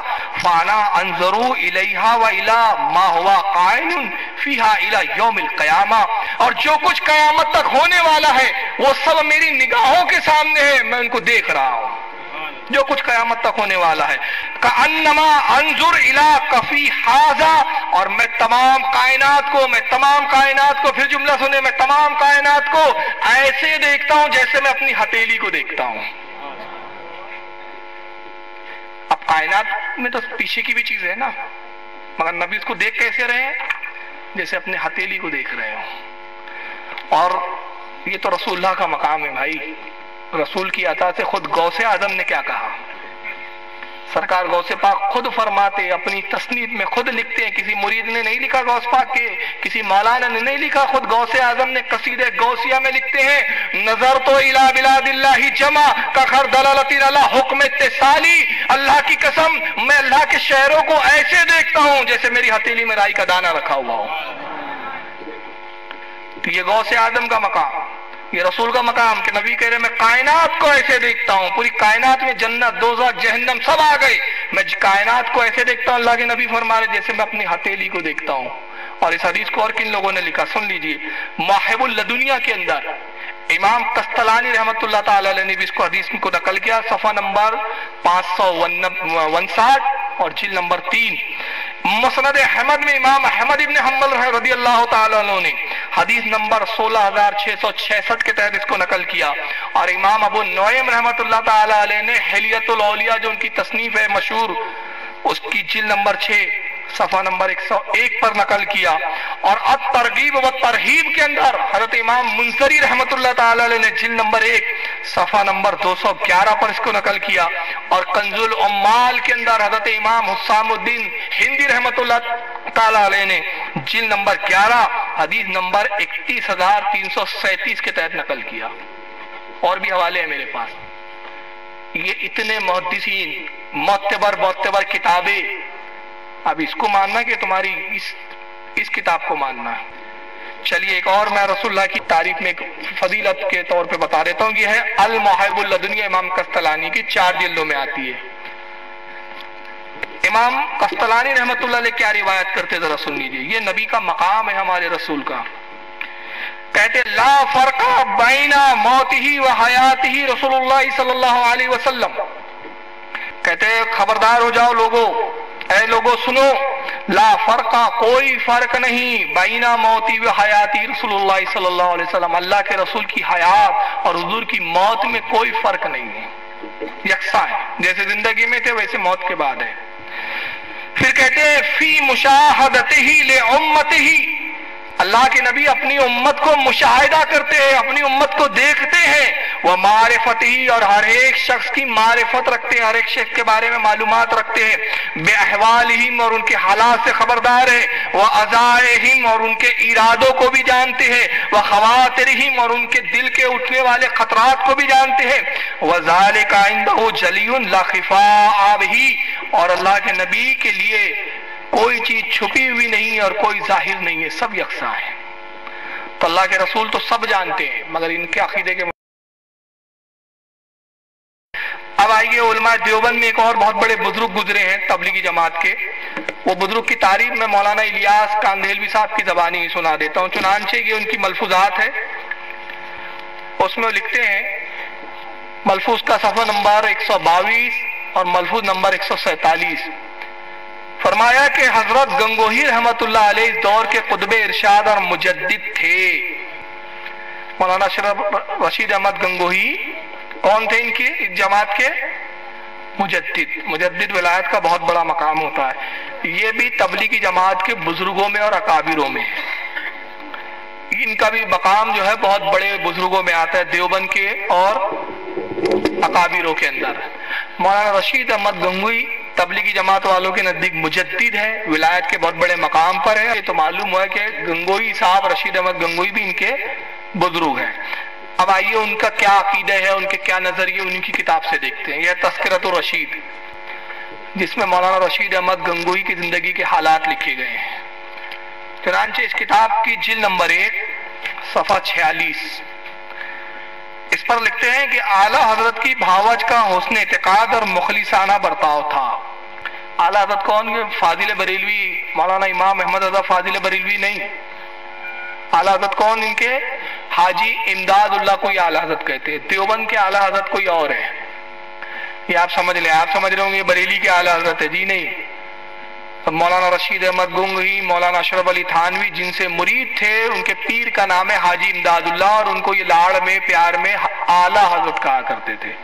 یہ الگ بات ہے کہ آپ فاضل بریلوی کو اعلیٰ حضرت کہو تو یہ پوچھتے ہیں کہ بھائی یہ سارے حضرت تو حضرت ہے، یہ اعلیٰ حضرت کیوں بن گئے؟ مگر ان کے گھر میں کتنے اعلیٰ حضرت چھپے ہوئے آپ خود دیکھ لیں۔ تو کہتے ہیں اعلیٰ حضرت کی بھاوج کا حسن اعتقاد اور مخلصانہ برتاؤ تھا، یعنی حاجی امداد اللہ کی جو بھاوج تھی، بھابی تھی، وہ بڑی مخلص تھی، نرم مزاج تھی، اچھا برتاؤ تھا مہمانوں کے ساتھ۔ کہتے مہمانوں کا کھانا خود پکاتی تھی، اور کسی مہمان کے نہ وقت آنے سے کبھی تنگ دل نہ ہوتی تھی۔ ایک دن اعلیٰ حضرت نے خواب دیکھا کہ آپ کی بھاوج آپ کے مہمانوں کا کھانا پکا رہی ہے کہ جناب رسول مقبول صلی اللہ علیہ وسلم تشریف لائے۔ دیکھا کہ ان کی بھاوج کھانا پکا رہی ہے، کن کا؟ مہمانوں کا، اور مہمانوں میں کون ہے؟ رشید احمد گنگوہی بھی ہے، اور بھی ان کے بڑے بڑے دیوبند کے مولانا ہیں۔ حاجی امداد اللہ کے مہمان رسول اللہ تشریف لائے اور کہتے آپ کی بھاوت سے فرمایا اٹھ، تو اس قابل نہیں کہ امداد اللہ کے مہمانوں کا کھانا پکائے، اس کے مہمان علماء ہے، اس کے مہمانوں کا کھانا میں پکاؤں گا۔ یہ توہین ہے یا نہیں؟ اگر میں کہوں کہ مولانا اشرف علی تھانوی میرے گھر آئے، انہوں نے گھر کے آگے پیخانے کی ٹھڈی کو صاف کر کے گئے، توہین ہے۔ میں کہوں رشید احمد گنگوہی صاحب آئے اور آنے کے بعد انہوں نے میرے گھر کھانا پکایا، جھاڑو دی، برتن صاف کیے، بولے اتنے بڑے ہو گئے کیا ہمارے اتنے بڑے مولانا کی توہین؟ تو عجیب بات ہے یار، یہی بات آپ کے مولانا پہ فٹ کر دو تو توہین لگنے لگتی ہے آپ کو، مگر یہی بات تم رسول اللہ پہ فٹ کرتے ہو تمہیں شرم نہیں آتی؟ اور اس کے بعد بھی تم کہتے ہو کہ صاحب ہمارا ایمان بھی درست ہے، اور پھر اس میں رسول اللہ ہی نہیں، بات تو اللہ تک پہنچ گئی۔ ان کی جرأت یہاں تک بڑی، تذکرۃ الرشید کی جلد نمبر 2 ہے، اور یہ عبارت پھر میں معذرت سے اتنی ایسی فحش عبارت اتنی ہے میرے پاس کہ مجھے بولتے ہوئے بھی شرم آتی ہے۔ اوشو کو بھی انہوں نے پیچھے کر دیا ہے سیکس کے معاملے میں، اتنی بےہودہ جماعت ہے یہ۔ لیکن ابھی یہاں ایک سنا دے رہا ہوں، اور اگر کسی کو ناگوار گزرے تو میں کہوں گا بھائی غصہ مجھ پہ مت اتار، تیرے بزرگوں نے لکھا ہے، لکھنے والے تیرے گھر کے لوگ ہیں، تیرے بزرگ ہیں، چھاپا انہوں نے، لکھا انہوں نے، میں تو پڑھ کر سنا رہا ہوں۔ اور لکھا اسی لیے کہ لوگوں کو پڑھ کر بتایا جائے۔ لکھا کس لیے جاتا ہے بھائی؟ کتاب کس لیے لکھی جاتی ہے؟ لوگ پڑھیں۔ تو جو کام تم نہیں کر رہے وہ میں کر رہا ہوں، تو بھائی محفل تو تمہاری ہے، بات تمہاری ہے، میں تمہاری محفل سنوار رہا ہوں، میں بات صرف میری ہے۔ تو آپ قطعاً برا نہ مانے، اگر برا ماننا ہے تو جاؤ، ان کی تو قبروں کے بھی اتے پتے نہیں ہے، تلاش کرو پہلے قبر کو، اور اگر مل جائے تو وہاں ان پہ لعنتیں بھیجو، کم وقتوں کیا لکھ کر مر گئے کہ وبال اتنا آیا کہ آج تک ہم سے سنبھالے نہیں سنبھل رہا ہے، کیونکہ قبروں کے نشان بھی نہیں ہے۔ مگر جو محبت رسول میں سرشار ہوتے ہیں نا، ان کا کیا علم ہوتا ہے؟ حالت کہتے بے نشانوں کا نشان مٹا نہیں، مٹے مٹے نام ہو ہی جائے گا۔ تو آج ہمارے گنبد سلامت ہمارے بزرگوں کی مزاریں پکار رہی ہے کہ ہم بزرگ تھے، لوگوں کی تعداد، لوگوں کا ہجوم بتا رہا ہے کہ اے بزرگ ہم نے آپ کو دیکھا نہیں، اے غریب نواز ہم نے آپ کو دیکھا نہیں، اے نظام الدین اولی ہم نے آپ کو دیکھا نہیں، اے بابا فرید گنج شکر ہم نے آپ کو دیکھا نہیں، اعلیٰ حضرت ہم نے آپ کو دیکھا نہیں۔ ہم اس لیے آ رہے ہیں، اپنی نسلوں کو اس لیے لا رہے ہیں کہ آپ نے ہم پر احسان کیا ہے کہ ہمیں ایمان دیا ہے۔ یہ ہماری حاضریاں ان کی بزرگیت کی دلیل ہے۔ اور تمہارے تو بزرگوں کے آتے ہیں نہ پتے، قبروں کے نشان تک نہیں ہیں، ایسے مٹے کے غرق ہو گئے۔ تم گئے تھے نبی کو مٹانے کے لیے، گنبد خضرا تو آج بھی موجود ہے، کروڑوں لاکھوں لوگ زیارت کرے، اور اگر تم اپنی ظالم حکومت کے بل بوتے پر لوگوں کو آنے سے روضہ رسول پر روک بھی دو اور پوری دنیا میں چلاتے رہو کہ رسول مر کر مٹی میں مل گئے، رسول مر کر مٹی میں مل گئے، تم انسانوں کو روک سکتے ہو، مگر میرا نبی پہلے سے فرما گیا 70,000 فرشتے صبح آتے ہیں، 70,000 رات کو آتے ہیں، ان کو کیسے روکو گے؟ میری تو بارگاہ وہ ہے، تم انسانوں کو روک سکتے ہو، فرشتوں کو نہیں روک سکتے ہو، مومن جناتوں کو تم نہیں روک سکتے، ملائکہ کو نہیں روک سکتے، اور یہی نہیں، اس ذات کو بھی تم نہیں روک سکتے جو کہتا ہے ان اللہ و ملائکۃ یصلون علی النبی، بے شک اللہ اور اس کے فرشتے درود پڑھتے اس غیب بتانے والے نبی پر، رہیں گا یہی ان کا چرچا رہیں گا، پڑے خاک ہو جائے چل جانے والے۔ اب آئیے اللہ کی گستاخی کتنی بدترین توہین کی گئی ہے، اور دعویٰ ہے ہم توحید کے ماننے والے ہیں، ہم اللہ کی وحدانیت کے ماننے والے۔ سنیے مولانا، اس کتاب کے لکھنے والے میں نے بتایا نہیں، مولانا عاشق الہی میٹھی صاحب ہے، جنہوں نے تذکرۃ الرشید مولانا رشید احمد گنگوئی کی حالات زندگی لکھی۔ کہتے ہیں کہ ایک روز مولانا خلیل احمد صاحب زید مجدہو نے دریافت کیا۔ خلیل احمد امبیٹی کے بارے میں بھی سن چکے آپ کچھ، جنہوں نے کہا کہ وہ اردو زبان سیکھنے رسول اللہ مدرسے دیوبند آتے تھے۔ تو خلیل احمد امبیٹی جو ہے مولانا رشید احمد گنگوئی کے شاگرد ہے، تو کہتے ہیں کہ مولانا خلیل احمد امبیٹی نے مولانا رشید احمد گنگوئی صاحب سے ایک مرتبہ پوچھا، حضرت یہ حافظ لطافت علی عرف حافظ مینڈو شیخ پوری کیسے شخص تھے؟ اب یہ کوئی مینڈو شیخ پوری تھے ان کے بزرگ، ان کے بارے میں انہوں نے پوچھا کیسے تھے؟ حضرت نے فرمایا پکا کافر تھا، اور اس کے بعد مسکرا کر ارشاد فرمایا زامن علی جلال آبادی تو توحید ہی میں غرق تھے۔ کہ حافظ شیخ مینڈو پوری تو پکا کافر تھا، لیکن ہاں ضامن علی جلال آبادی جو ہمارے ایک بزرگ تھے، وہ توحید میں اللہ کی محبت میں ڈوبے ہوئے تھے. توحید کہتے اللہ کی محبت، توحید کہتے اللہ کی وحدانیت کو ماننا، الوہیت کو ماننا، اس کی ذات کو تسلیم کرنا، اس کی یکتائی کو تسلیم کرنا، یہ ہوتا توحید. اس میں ڈوبے ہوئے تھے. کون؟ ضامن علی جلال آبادی، جو بہت بڑے ان کے بزرگ تھے. پھر کہتے ایک بار ارشاد فرمایا کہ ضامن علی جلال آبادی کی سہارنپور میں بہت رنڈیاں مرید تھی. رنڈیاں جانتے کس کو کہتے ہیں؟ طوائفوں کو. تو کون مرید تھی؟ ضامن علی جلال آبادی، جو دیوبند کے ایک بزرگ تھے، جس کو رشید احمد گنگوہی بھی اپنا بزرگ اور پیشوا کہہ رہے ہیں، اور جو توحید میں ڈوبے ہوئے ہیں، ان سے مرید تھی رنڈیاں. کہاں کی؟ سہارنپور کی، یو پی کی. ایک بار سہارنپور میں کسی رنڈی کے مکان پر ٹھہرے ہوئے تھے. سب مریدنیاں اپنے میاں صاحب کی زیارت کے لیے حاضر ہوئی، مگر ایک رنڈی نہیں آئی. ساری طوائفیں آئی ملنے کے لیے میاں صاحب سے، یعنی پیر صاحب سے، مگر ایک رنڈی نہیں آئی. بڑے میاں اسی پہ فدا تھے، یہ آگے آ جائیں گا. تو کہتے ہیں ایک رنڈی نہیں آئی. میاں صاحب بولے کہ فلانی کیوں نہیں آئی؟ رنڈیوں نے جواب دیا، میاں صاحب ہم نے اس سے بہترا کہا چل میاں صاحب کی زیارت کو. اس نے کہا میں بہت گناہگار ہوں، بہت روسیہ ہوں، میاں صاحب کو کیا منہ دکھاؤں، میں زیارت کے قابل نہیں. رنڈی کا عقیدہ دیکھ رہے ہیں آپ؟ طوائف کا عقیدہ ان سے بہتر ہے. وہ کہتی ہیں کہ میں گندا پیشہ کرتی ہوں، گناہگار ہوں، روسیہ ہوں. روسیہ یعنی گناہوں میں ڈوبی بھی ہوں. کیا منہ لے کر جاؤں اپنے پیر صاحب کے پاس؟ کیا منہ دکھاؤں میں اپنے پیر کو؟ دھندا اتنا گندا اور بیہودہ ہے میرا. تو میاں صاحب کیا کہتے ہیں؟ کہتے میاں صاحب نے کہا نہیں جی، تم اسے ہمارے پاس ضرور لانا. چنانچہ رنڈی اسے لے کر آئی. جب وہ سامنے آئی تو میاں صاحب نے پوچھا بی تم کیوں نہیں آئی تھی؟ اس نے کہا حضرت روسیائی کی وجہ سے زیارت کو آتی ہوئی شرماتی ہوں، گناہوں کی وجہ سے آپ کی زیارت کو آتے ہوئے مجھے شرم آتی ہے. میاں صاحب بولے بی تم شرماتی کیوں ہو؟ کرنے والا کون؟ کرانے والا کون؟ وہ تو وہی ہے. اب بھی توہین کی کوئی گنجائش رہ جاتی ہے؟ یہ اللہ کے بارے میں بات ہو رہی ہے. ارے بی بی تم کیوں شرماتی ہو؟ تم کیوں پریشان ہو؟ تم کیوں سوچتی ہو میں گناہ کر رہی ہوں؟ شرمانے کی ضرورت کیا ہے؟ کرنے والا کون؟ کرانے والا کون؟ وہ تو وہی ہے. مگر آگے اللہ کا عذاب نازل ہوا.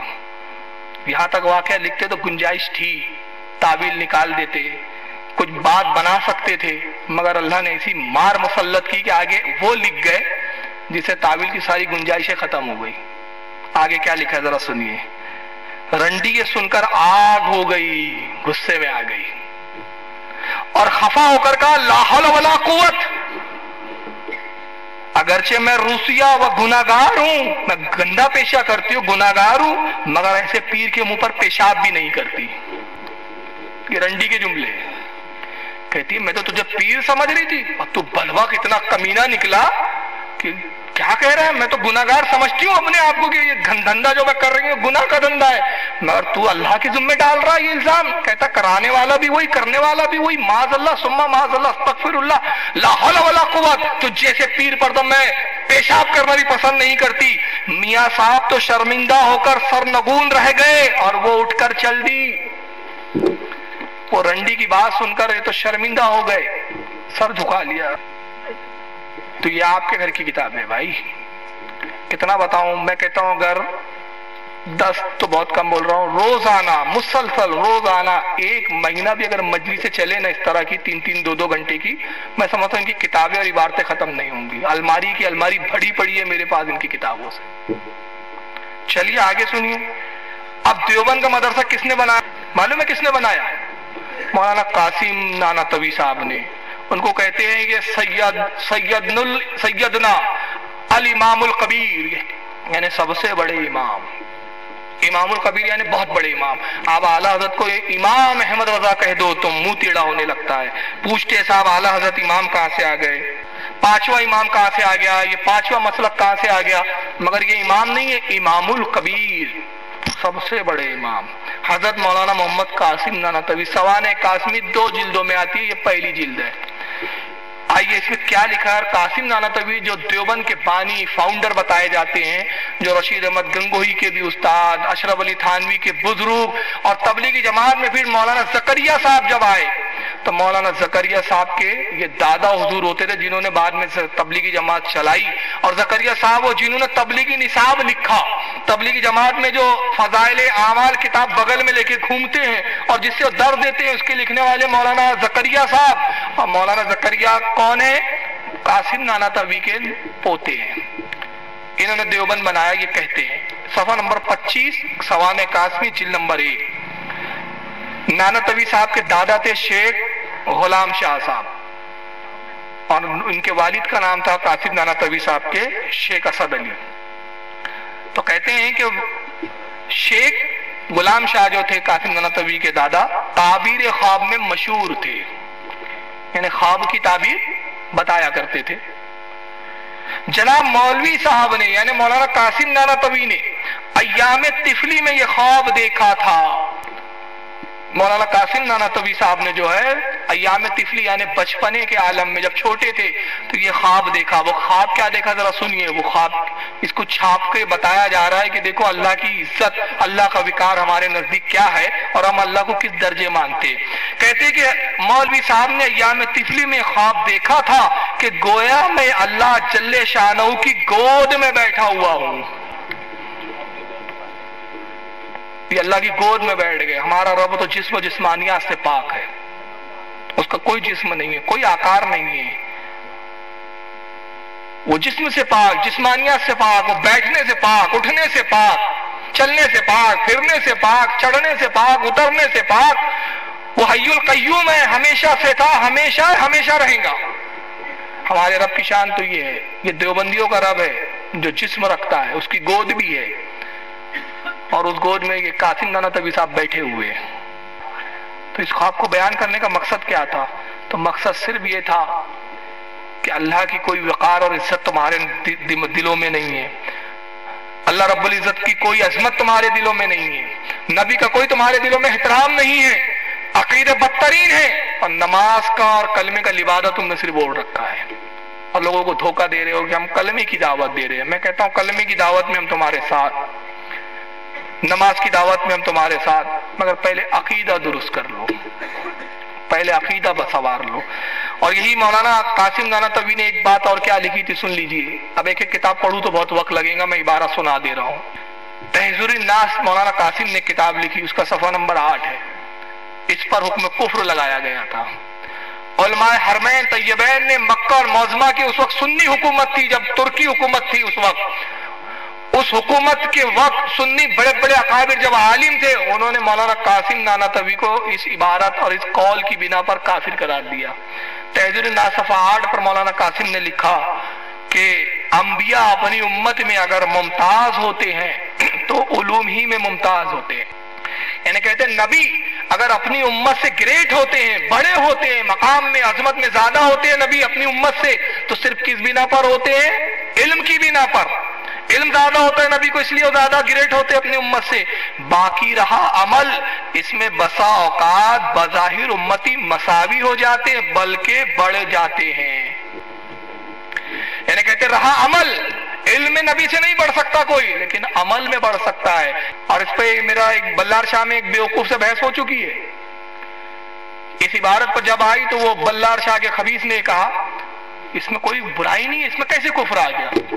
میں نے کہا نبی سے عمل میں بڑھنے کی بات، نبی سے بڑھانے کی بات، کیا یہ توہین رسالت نہیں ہے؟ انہوں نے کہا بالکل نہیں ہے. دیکھیے رسول اللہ پہ نماز کب فرض ہوئی؟ 40 سال کی عمر میں جب اعلان نبوت فرمایا، 40 سال میں اعلان نبوت کیا، 63 سال آپ کی عمر ہوئی، تو سرکار نے نماز کتنے سال پڑھی؟ 23 سال. تو بولے حضور نے 23 سال نماز پڑھی. اب ہم دیکھیے اپنے آپ کو دیکھیں، ہمارے یہاں کا ایک بچہ بالغ ہوا، بڑا ہوا، مان لیجیے اس نے 20 سال سے نماز پڑھنا شروع کیا، 80 سال کی عمر ہوئی، 60 سال نماز پڑھی، رسول اللہ سے بڑا کہ نہیں بڑا عمل میں؟ یہ کیلکولیشن ہے ان کا. بڑے آٹومیٹک کے بہت اسکالر ہے یہ، بہت بڑے، بڑا پٹاک سے کیلکولیشن لگاتے. اتنے چلے کرو گے اتنی نیکی، اتنے چلے کاٹو گے اتنی نیکی. 4 چلوں میں تو جنت واجب ہو جاتی ہے ان کے یہاں. اور اعلیٰ حضرت پہلے ہی بتا چکے، ابے جنت چلوں سے واجب نہیں ہوتی، تجھ سے اور جنت سے کیا مطلب، وہاں بھی دور ہو. ہم رسول اللہ کی جنت رسول اللہ کی. جنت تو نبی کے صدقے میں ملتی ہے، چلوں سے نہیں ملتی، چلے چھٹیوں سے نہیں ملتی. تو چلوں پہ ان کے جنت مل جاتی ہے. اور ایک دوسرے ارے مبارک ہو، کتنے چلے ہو گئے آپ کے؟ 4 چلے. گلے ملو. میرے 5 ہو گئے. ارے مبارک ہو، ماشاءاللہ آپ جنتی ہے. نبی کو علم غیب نہیں، نبی کو دیوار کے پیچھے کی خبر نہیں، عقیدہ یہ. مگر ان کے 4 چلے کاٹے تو یہ غیب کی خبر ایسی دے رہے کہ جنتی ایک سرٹیفکیٹ دے رہے ہیں دنیا میں. یہ اتنے غیب داں. میں نے کہا میں اس کی روشنی میں نہیں کہہ رہا ہوں، اس کے پیچھے میں بڑے دلائل رکھتا ہوں. نبی کا ایک سجدہ، جملہ سنیں، نبی کا ایک سجدہ قیامت تک کی پوری امت کے سجدوں کے برابر نہیں ہو سکتا. نبی کا ایک سجدہ. کیوں معلوم ہے؟ اللہ کے رسول فرماتے ہیں جب میں نماز میں ہوتا ہوں تو اپنے رب کی بارگاہ میں ہوتا ہوں. آپ میں ہے کی صلاحیت؟ جبریل علیہ السلام رسول اللہ کی خدمت میں حاضر ہوئے. سرکار نے فرمایا جبریل تمہاری عمر کتنی ہے؟ مشہور واقعہ ہے. جبریل عرض کرتے یا رسول اللہ مجھے اپنی عمر کا کچھ معاملہ معلوم نہیں ہے، اندازہ نہیں ہے. ہاں اندازاً میں یہ بتا سکتا ہوں، ایک انداز اس سے لگائیے آپ میری عمر کا کہ 70,000 سال میں ایک ستارہ طلوع ہوتا ہے. 70,000 سال میں ایک بار نکلتا ہے وہ. اب 72,000 مرتبہ میں نے اس ستارے کو دیکھا ہے. یا رسول اللہ بس اس سے میری عمر کا اندازہ لگا لیجیے. اللہ کے نبی مسکرائے، کہا جبریل اگر وہ ستارہ اب دیکھ لیں گے تو پہچانوں گے؟ یا رسول اللہ 72,000 مرتبہ دیکھا ہے، کیسے بھول سکتا ہوں؟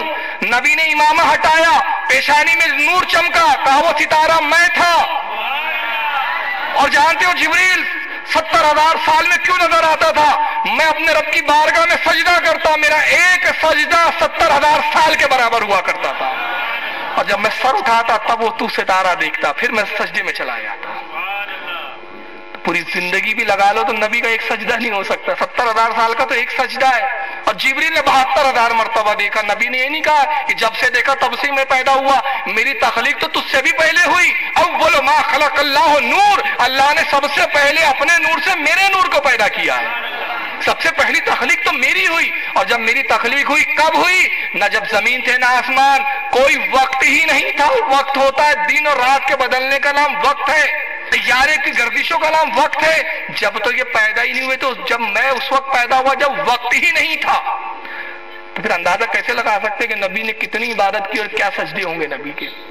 تو ایک نبی کے سجدے کا مقابلہ نہیں. مگر ان کے نانا توی صاحب امام الکبیر ان کے کیا کہتے ہیں کہ بعض اوقات نبی اپنی امتی نبی سے عمل میں بڑھ بھی جاتے ہیں. معاذ اللہ. میں نے کہا تھا یہ حدیث کا حوالہ دوں گا، سنیے حدیث کا کن کن نے لکھی. علامہ برہان الدین حلوی رحمۃ اللہ تعالی علیہ جو بہت وقت کے امام گزرے، سیرت الحلویہ جلد نمبر 1 صفحہ 30 پر اس حدیث کو نقل کیا. اور آپ بڑے تعجب میں پڑ جائیں گے، نشر الطیب میں جو اشرف علی تھانوی صاحب کی کتاب ہے، خود تھانوی صاحب نے اس حدیث کو نقل کیا، خود انہوں نے بھی نقل کیا ہے. تو بہرحال بتانے کا مقصد یہ ہے کہ نبی کی عظمت ان کے نزدیک کچھ بھی نہیں ہے، اللہ کی عظمت کچھ بھی نہیں ہے. نبی سے یہ عمل میں بڑھنے کی بھی کوشش کرتے ہیں. اور یہی نہیں، نبی سے نفرت کا حال کتنا ہے. یہ صراط مستقیم. مولانا اسماعیل دہلوی صاحب کی بہت بڑے عالم ان کے، ان کو یہ شہید بھی کہتے ہیں، رحمت اللہ علیہ کہتے ہیں، کیا کیا نہیں کہتے بس اللہ ہی جانے. صفحہ نمبر 167 مکتبہ تھانوی دیوبند سے چھپی ہے. مولانا اسماعیل صاحب کہتے ہیں زنا کے وسوسے سے اپنی بیوی کی مجامت کا خیال بہتر ہے. دیکھیں اردو والے سمجھ گئے ہوں گے، جو غیر اردو داں میں سمجھاتا ہوں. کہتے ہیں زنا کے وسوسے سے، زنا کے خیال سے یہ خیال بہتر ہے کہ اپنی بیوی کی صحبت کا خیال لا لے. اور شیخ یعنی پیر و مرشد یا وہ جیسے اور بزرگوں کی طرف خواہ جناب رسالت مآب ہی ہو، چاہے رسول اللہ صلی اللہ علیہ وسلم ہی کیوں نہ ہو، اپنی ہمت کو لگا دینا یعنی حضور کا خیال لے آنا یا اپنے پیر کا خیال لانا اپنے بیل اور گدھے کی صورت میں مستغرق ہونے سے برا ہے. گدھے کا خیال لا لو، بیل کا خیال لا لو، چل جائیں گا، مگر خبردار نبی کا خیال مت لانا. نبی کا خیال جانور گدھے اور بیل کے خیال لانے سے بھی بدتر ہے. یہ توہین ہے یا نہیں ہے؟ آف سیٹ پہ چھپی ہے کتاب، ابھی چھپی ہے، آپ ہی چھاپ رہے ہیں. اور یہی مولانا نے تقویۃ الایمان میں ایک بات لکھی. کیا لکھی پتہ ہے؟ لکھتے ہیں کہ اللہ کے مکر سے ڈرنا چاہیے. مکر کے معنی ہوتے ہیں مکاری، اللہ کی مکاری سے ڈرنا چاہیے. مکر کے معنی آپ دیکھ لیجئے لغت میں، فیروز اللغات دیکھیے اردو کی ڈکشنری، مشہور سب سے معتبر اور مستند اور مشہور لغات ہے فیروز اللغات. اس میں مکر کے معنی ہے چال بازی، مکر کے معنی ہے دھوکہ دہی، مکر کے معنی فریب، مکر کے معنی دغا بازی، مکر کے معنی مکاری. ایک بھی معنی اچھے نہیں ہے. یہ کہتے ہیں اللہ کے مکر سے ڈرنا چاہیے، یعنی اللہ کی مکاری سے ڈرنا چاہیے کہ بعض وقت بندہ شرک کرتا ہے اور اللہ اس کا دل بہلانے کے لیے اس کی مرادیں پوری کرتا ہے. وہ غیر اللہ سے مانگتا ہے، بتوں سے مانگتا ہے، اور اللہ اس کو بہلانے کے لیے اس کی مرادیں پوری کر دیتا ہے. تو بہرحال بہت ساری باتیں ہیں، وقت بھی ہو رہا ہے. آخر میں 2 حدیثیں پیش کر دیتا ہوں، اس امید پر کہ اللہ تعالی ہمارے سننے والوں کو توفیق عطا فرمائے اور وہ اس جماعت سے بچے. یہ ایک حدیث ایسی ہے جس پر کسی بھی جماعت کا اختلاف نہیں ہے. حدیث پاک یہ ہے، اللہ کے رسول ارشاد فرماتے ہیں، عبداللہ ابن عمر سے حدیث مروی ہے کہ اللہ کے نبی نے فرمایا، لوگوں قوم بنی اسرائیل جو موسیٰ علیہ السلام کی قوم تھی، آپس میں اختلاف کر کے، آپس میں لڑ کر، آپس میں بھیڑ کر 72 فرقوں میں بٹی، 72 گروہ ہو گئے. مگر میری امت و امتی تفترق علی 30 و 70 ملتا، میری امت 73 فرقوں میں بٹیں گی. ان سے ایک ہاتھ آگے جائیں گی. وہ 72 میں بٹے، یہ 73 میں بڑھ جائیں گے. کلہم فی النار، سب کے سب جہنم میں جائیں گے. الا ملت واحدہ، سوائے ایک جماعت کی. قالوا من ہی یا رسول اللہ، صحابہ نے پوچھا یا رسول اللہ جنتی جماعت کی نشانی کیا ہے، جنتی جماعت کی پہچان کیا ہے؟ اللہ کے نبی نے فرمایا، ما انا علیہ و صحابی، جنتی فرقے کی پہچان وہ ہے، جنتی فرقہ وہ ہوں گا، جنتی فرقے کی نشانی یہ ہے جو میرے اور میرے صحابہ کے عقیدے پر ہوں گا. اب یہ حدیث کن کن نے لکھی پہلے حوالے سن لیں، پھر میں اس پہ کچھ تبصرہ کروں گا. امام ترمذی نے جامع ترمذی میں سیاستہ کی کتابوں میں یہ سب، جلد نمبر 2. حضرت امام ابو داؤد رحمت اللہ تعالی علیہ نے سنن ابو داؤد کے اندر جلد نمبر 3 حدیث نمبر 1172، اور امام نسائی رحمت اللہ تعالی علیہ نے جلد نمبر 2. امام ابن ماجہ نے مشکات، امام بہقی نے شعب الایمان، اور اس کے علاوہ متعدد محدثین نے حدیث کو نقل کیا ہے. سب کے نزدیک متفق علیہ حدیث، صحیح حدیث، کسی نے نہیں کہا غلط ہے. مگر ہر جماعت کہتی ہم حق پر، ہم حق پر، ہم حق پر. فیصلہ کیسے ہوگا؟ اللہ کے نبی نے صاف کھول کر بتا دیا. کنفیوز ہونے کی ضرورت نہیں، 72 کی بھیڑ میں جانے کی ضرورت نہیں، 72 کے پیچھے لگنے کی ضرورت نہیں. تو میں 2 پہچان دے رہا ہوں. پہلی پہچان، میرے اور میرے صحابہ کے عقیدے پر ہوں گے وہ لوگ. تو بس آپ کو یہ دیکھنا ہے کہ جو آج نماز کا لبادہ اوڑھ کر آ رہے ہیں، داڑیاں رکھ کر آ رہے ہیں، جبے اور قبوں میں آ رہے ہیں، آپ کو صرف یہ دیکھنا ہے کہ ان کا عقیدہ کیا وہی ہے جو رسول کا اور صحابہ کا عقیدہ تھا. اگر عقیدہ صحابہ رسول سے میچ کھا رہا ہے تو یہ جنتی، اور اگر عقیدہ صحابہ رسول کے خلاف ہے تو جہنمی. تو بس مجھے بتاؤ، کیا پوری تاریخ اسلام میں کوئی مائی کلال یہ ثابت کر سکتا ہے کہ کسی صحابی نے یہ کہا کہ یا رسول اللہ آپ کا عالم یہ ہے کہ آپ دیوار کے پیچھے کیا یہ بھی نہیں جانتے؟ کیا کسی صحابی نے کبھی پوری تاریخ کے اندر یہ کہا ہو کہ یا رسول اللہ آپ تو اتنے مجبور اور بے بس ہیں کہ آپ کسی کی شفاعت بھی نہیں کروا سکتے؟ اللہ کے نبی، آپ کی لا علمی کا تو یہ عالم ہے کہ آپ کو تو بہت ساری زبانیں بھی نہیں معلوم، آپ تو محض ان پڑھ اور امی ہیں. کیا کسی نے یہ کہا کہ یا رسول اللہ آپ کا معاملہ تو یہ ہے کہ آپ اپنے دیوار کے پیچھے کی خبر نہیں رکھتے، نہ آپ اپنی بیٹی کو بچا سکتے ہیں؟ اللہ کے نبی آپ تو اتنے بے بس ہے، کسی چیز کا آپ کو اختیار ہی نہیں ہے. کیا کسی نے کہا، یا کسی نے کہا کہ یا رسول اللہ آپ کا مقام عظمت کا عالم ہے جیسے ایک بڑا بھائی ہوتا ہے؟ کسی صحابی نے نہیں کہا. تو مطلب یہ ہوا کہ یہ جو عقیدے اور نظریے ہے یہ صحابی کے نہیں ہیں، اور جب صحابی اور حق کے نہیں ہیں تو یقیناً یہ جماعت حق پر نہیں ہے. اور دوسرا، اس حدیث میں ایک نشانی رسول اللہ نے پوشیدہ رکھی. اب وہ بڑے غور سے سنے. آپ نے سنا رسول اللہ کو دیوار کے پیچھے کا علم نہیں. آپ نے سنا کہ مولانا اشرف علی تھانوی نے کہا رسول کا علم غیب ایسا ہے جیسے جانور اور پاگلوں کے جیسا. یہ 2 چیزیں ذہن میں رکھیں. مطلب یہ جماعت رسول کے غیب کو نہیں مانتی. یہ تسلیم کرنے کے لیے کسی طرح قطعاً تیار نہیں کہ رسول غیب بھی جانتے ہیں، یہ کسی طرح اس بات کو اقرار کرنے کے لیے تیار نہیں کہ رسول اللہ دیوار کے پیچھے کیا پوری کائنات کی خبر رکھتے ہیں، یہ نہیں مانتے، یہ غیب کے قائل نہیں ہے۔ مگر اس حدیث میں رسول اللہ نے بتا دیا کہ جنتی فرقہ کون ہے، وہ اہل سنت والجماعت ہے۔ آپ کہیں گے اس میں اہل سنت والجماعت لفظ نہیں آیا، آپ نے کیسے طے کر لیا کہ اہل سنت والجماعت بریلی مکتب فکر ہی جنتی جماعت ہے؟ میں کہتا ہوں اس حدیث میں چھپا ہے، غور کرو۔ اللہ کے نبی نے فرمایا، اور کس سے فرمایا؟ صحابہ سے فرمایا۔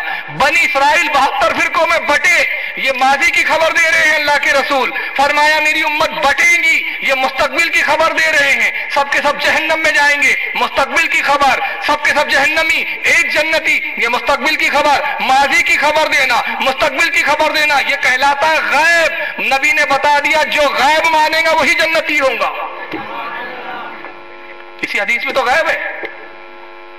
تو صحابہ نے تو یہ کہنا چاہیے تھا، اگر صحابہ کا عقیدہ یہ ہوتا کہ نبی غیب نہیں جانتے تو صحابہ نے کیا کہنا چاہیے تھا؟ اللہ کے نبی آپ کیسے کہہ سکتے ہیں کہ 73 فرقے ہوں گے، آپ کو کیسے معلوم؟ غیب کا تو جاننے والا صرف اللہ ہے، آپ کو تھوڑی پتا۔ سب کے سب جہنم میں جائیں گے، اللہ کے نبی آپ سب کو کافر ڈکلیئر کر دے رہے، آپ کو نہیں پتا؟ ایک جماعت آئیں گی جو کہیں گے کافر کو بھی کافر نہیں کہنا چاہیے، آپ تو 72 کو جہنمی بتا رہے۔ تو میں کہتا ہوں ہم بے دھڑک اس لیے کہتے، لوگ کہتے بریلوی سرٹیفکیٹ بانٹتے ہیں صاحب، یہ کافر یہ کافر۔ میں کہتا ہوں بھائی ہم بانٹتے نہیں ہیں، نبی بانٹ چکے ہیں۔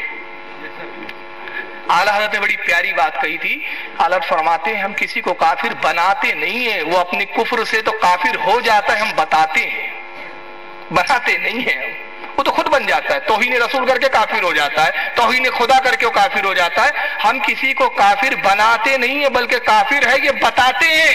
تم نے کفر کیا، ہم نے بتایا، بتانے والا مجرم نہیں ہوتا، کرنے والا مجرم ہوتا ہے۔ چور نے چوری کی، مجرم چور ہے کہ جو بتائے گواہی دے کے صاحب میں نے دیکھا یہ چوری کر رہا تھا، وہ مجرم ہوگا۔ یہ عجیب منطق ہے، جو گواہی دے کے چور ہے میں نے دیکھا ہے چوری کر رہا تھا، تو کہتے ابے بتایا کیوں؟ چور کو بھی چور نہیں کہنا چاہیے۔ یہ عجیب مذہب ہے یار ان کا۔